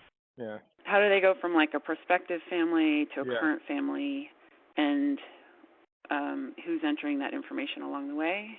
Right. So we do break those things up in the system because they are very different scenarios. Meaning, one side is marketing, and the other side is like, okay, well, these people are enrolled, right? So to use like more standard business terms, you've got marketing. These are your prospects, and then they become your customers, right? Mm-hmm. So basically, as they are going through this process, there is you do have to then at some point manually create the student. Actually the parent can be automatically at whatever point, and this is where things is very customizable. But at any point, the parent can automatically be turned into like that prospective parent that isn't in the system as a user can be created as a user and become a parent, and then you can create a student and connect the two. But right now, it does require a manual creation of the student, but the parents can automatically be created and added to the system at the right time. So generally, upon like enrollment, form approval, with one click of or one tap of whatever staff member has that authority, you could just create that person into a user and as a parent. Okay. I mean, I'm kind of wondering, just from a workflow perspective, how much of our work we're reducing, because right now all the contracts go out and they're all paper, and then they come back with everybody's individual tuition settings, and then it's all keyed in over multiple families and students, and so it'd be great if that's kind of reduced with Hubbli. I don't know if you answered my question or not. Sure. So first of all, if you're doing it by paper, then there is going to be a lot of workload reduction to begin with, because going from a digital, even if you weren't using Hubbli, but in two different systems, going from a digital system to another digital system is a lot faster, and things can be uploaded in bulk, and so with Hubbli, the process is automated as well, up to that point where you're enrolling a child, and then if you're using Hubbli's tuition invoicing system, you do have to create the invoice for the parent. But what we generally suggest, and we can guide you through this, but to do it in bulk, so you can import everybody.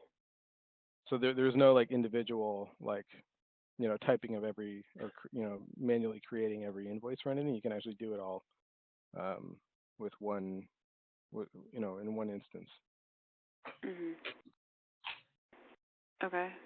I was wondering if you could give us an example of a school that is using the Hubbli website right now for everybody to just go look at it online, if you have one, to see kind of what that public view of Hubbli is. Is that possible? Um, yeah, so just bear with me a second. So I'll show you a couple of examples.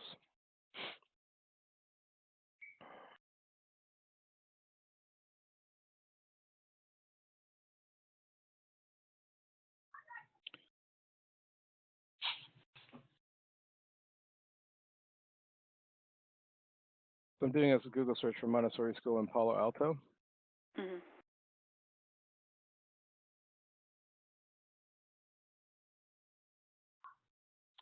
So the first organic result, if you take a look at the URL, is bowmanschool.hubbli.com.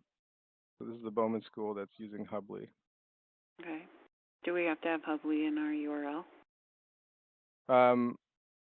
Well, no, you don't. Okay. And so if you now, so this is they're using this as a public site. They've got their standard school information. But if I log in, now this is a very customized scenario, and it can be really as custom as you want. But if you notice now, there's a few different options like My Student, My Stream, My Bowman, etc. So this changes when someone logs in, and that can be, again, that's totally customizable. Let's see another one here. There's another school that's using Hubbli as their main website.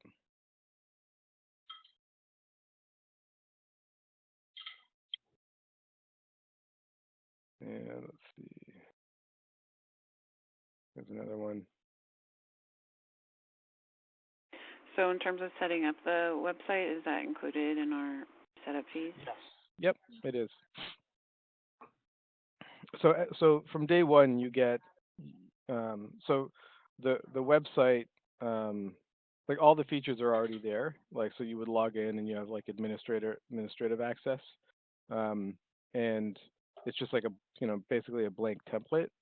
And then it's and then if you want, we can upon your direction, we could just migrate whatever over from your existing site and make it match, your branding and your design, and whatever content. Or you can depending on if you want to, you can just use your existing site ongoing and then use Hubbli, and we can still make Hubbli match your existing site, and you can use it either as as an additional marketing platform or simply as a parent portal. Mm-hmm. Okay, my last question is, have you seen or do you know how easy it would be to use Hubbli for tracking like before and after school extended care hours at a student level? Yeah, so we have schools that use, again, our digital forms for like a sign in and a sign out for different types of programming. So it can, so it's like a really simple form. It's just like, the parents, log in and just, and they basically just click sign in, and it automatically date and timestamps everything, and then it's all recorded. Sign in or sign out, just like tap. So they would do that with like an app on their phone, or just the web browser on their phone, or the web browser iPad on the phone. Exactly. Okay. Okay. This is Katie. Can staff track their hours through Hubbli? Yeah. So again, it's as simple as creating a form that has that, those fields, and it, the system identifies what user is filling the form out, so you don't have to so it really is just a matter of one or two taps, to check in or check out. So for the after school that Serena was just asking, and you said about the signing for the parents. Mm-hmm. So how does that information appears for the administration? Or for billing purpose? Yes, it doesn't automatically go to your billing system, but you have. I'll just go to an example here.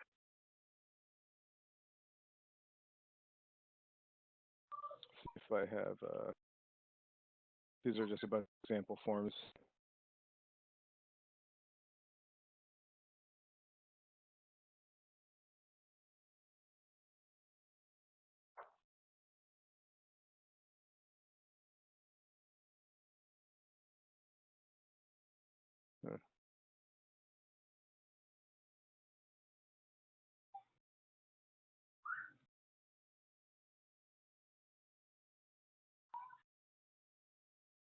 So here's a, staff sign in, sign out. So I'm just selecting whether I'm signing in or signing out, to hitting submit. And it already, it pre-populates my name as an example.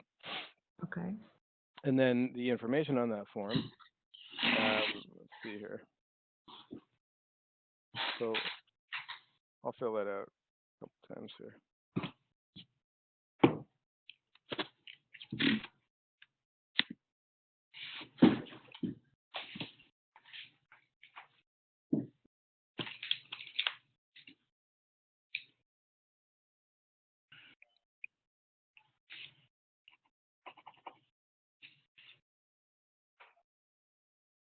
So you can view the entries. So this is like the kind of the quick view.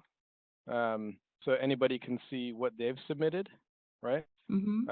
The admin sees everything, but a particular user, like a teacher, would only see their submissions here. So you can very quickly see all the different submissions, and you would be able to sort, do a quick search for any particular staff member or what have you, and then you can export this to Excel as well.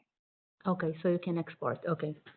Yeah, everything, all this data is really easy to export at any time. Okay. Thank you. Hello. Hello. This is Alyssa. I have a question. When you were looking for a sample school, I knew that the Bowman School down in Palo Alto was using Hubbli, and so I went ahead and took a look. But I'm finding that there's Bowman.Hubbli, and then I'm finding that there's Bowman School. It's the same school, but I'm in two different places. What does that mean? That means that they have two websites. So I can't speak to why they have another site. Like they're using it for, like, I believe more for I think capital campaign reasons. So you could have any website you want direct, any domain you want direct to your Hubbli site. So let me give you an example. msosv.com. This is a Hubbli customer.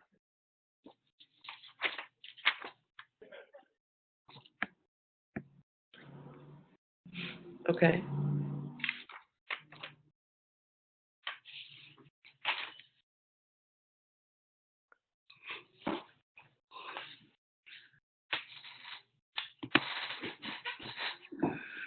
So so you don't have to change your like the URL that everybody knows, right? We actually don't suggest changing the actual Hubbli domain, like keeping Hubbli.com at the end, because it actually helps your search engine rankings, and it also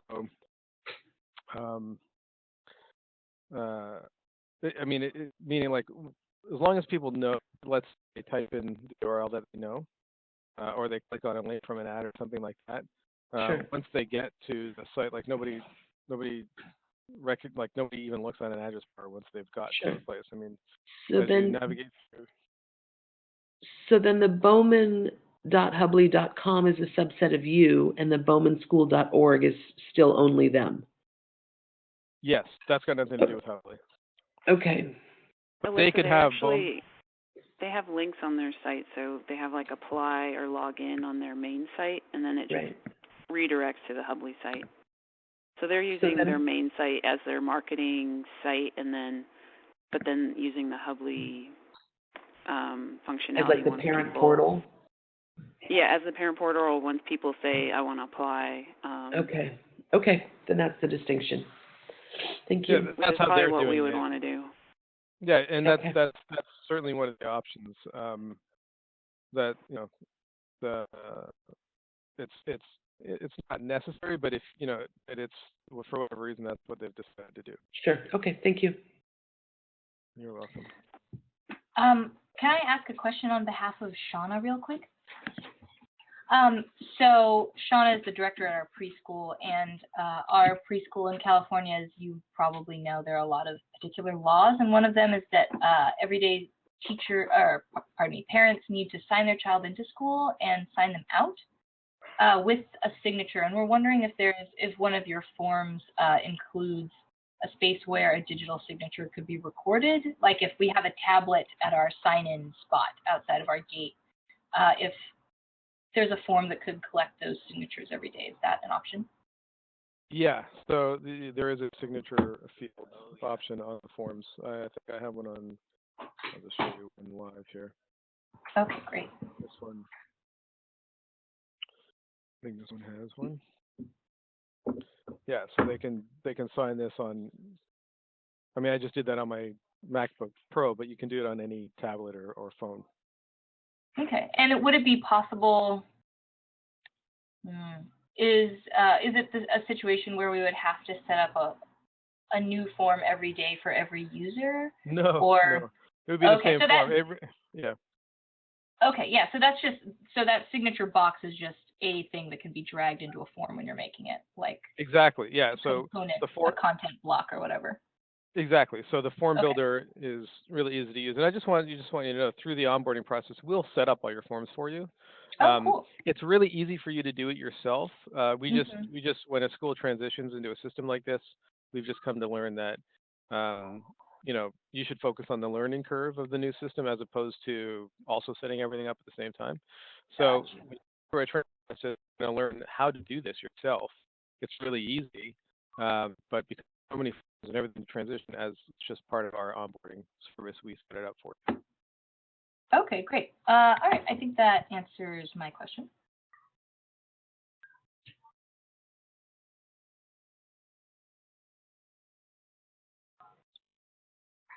More?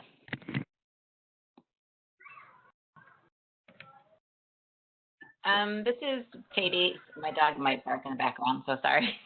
No problem. I had a question. It looked like earlier you were talking about that we could email our teachers directly and have our own conversation threads. So we're using Hubbli as our email, or the school would be using Hubbli as their email kind of server, or instead of Google or. Well, we don't replace your email domain service. So what happens is very much like Facebook, right? So you go into Facebook and you create a user account, and that's to be tied to whatever email address you put in, right? So for your staff, that'll probably be your school emails, but it doesn't need to be. And from our perspective, whatever email address you want to use, so your parents and your staff. The point is that when something is sent out as a notification, it'll go to whatever email address is identified in that user's profile.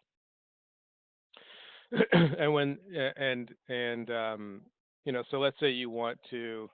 Let me just log in into the right user here to show you a demonstration.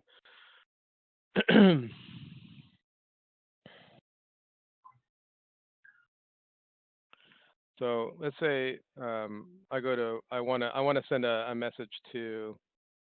Okay, here's a couple scenarios. So I'm going to go to a student's page, and I want to message the parents of that student. So here's my daughter Leora's page.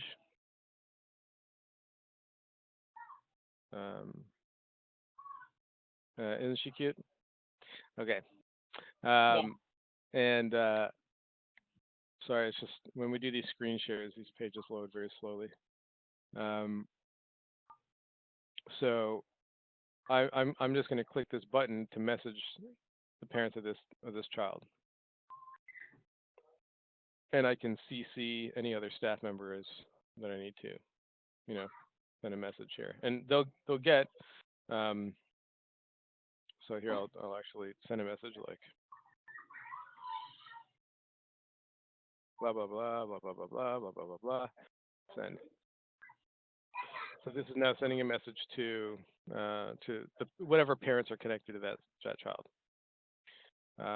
You can also go to a particular user's profile and send just a message just to that user. So I'm going to this profile, clicking private message. And so I'm sending a message to this user, and I can add other users to this message if I want to. So you could send it to 3 staff members if you want to, right? And again, subject and message. Even attach a file and then click send.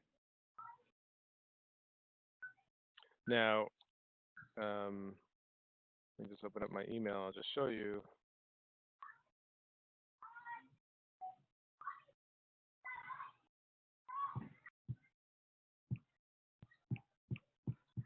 Open my emails here. So here's that message that I sent to the parents. So it came from Naomi, right? Naomi is the user I'm currently logged in as. So this message came from Naomi. But if you notice, it came from naomi.47@email.hubbli.com. So the communications are always going to come from the name of the teacher or the staff member or whoever, the parent. But the email address that it comes from is actually at email.hubbli.com. That's the email domain. So it doesn't share their personal information. That's, that's kept on their profile level. But so I'm the parent, and I got this message from a teacher, and if I want to reply, I can just click reply and send a message back. This is a reply without logging in, right? And now, so that parent just replied to Naomi without even logging into the system. And now what you're going to see is Naomi is going to have here, and Naomi's profile is going to have a message. Reply. So here it is. So this parent just replied back to Naomi without logging in, but it's here inside Naomi's profile. Okay. So and in terms of our regular email is not all that secure anyway, but parents send teachers something about medical stuff or whatever. Is this just the same as sending it to just as secure as if you were using whatever server you're using? And then I know that you said you can search and see everything that's been sent by a certain parent. Is that all exportable too, so you could print it out and put it in a hard copy of a file if you needed to? That can be upon request. Definitely, yeah. Currently that's not a feature to export that, but if you need it, you can request that from our support, and we'll get it to you in under 48 hours. And all the student information files? Yeah, you asked about security, and everything goes through the gold standard of internet security. Everything is encrypted, and our servers have SAE 16 security certifications on them. And, yep. Thank you. Very welcome. Are you all able to hear me now? Yes. Thank you. Thank you so much. If anybody has any more questions, we should, ask right now. At the same time, we're past the hour. We're about an hour and 10 minutes in. I would suggest that all of us regroup, maybe the MFS people talk about what we've learned and what we think, and then I can get back to Jeno and Hubbli, and we can ask more questions or whatever. I just want to make sure that everybody's ready to wrap up. And if you are, just give me if you could weigh in on that. Otherwise, give your question or hold it until next time. I'm okay holding, Samantha. I'm good. Okay, well, I really appreciate everybody taking the time out to check out Hubbli. Certainly happy to answer any follow-up questions you guys have. And I guess, Amy, I'm assuming you'll be quarterbacking that from this point out? I sure will, and I Okay. will. I'll be in touch with you and let you know. And I just can't thank you enough for spending this time with us. So incredibly helpful, and yeah, I think you have a wonderful product here. So we'll talk more about it, and I'll get back to you. Okay, thanks, guys. Thank you so much. Thank you. I hope we get to serve your school community. All the best. All right, thanks. Bye. Bye-bye. Bye.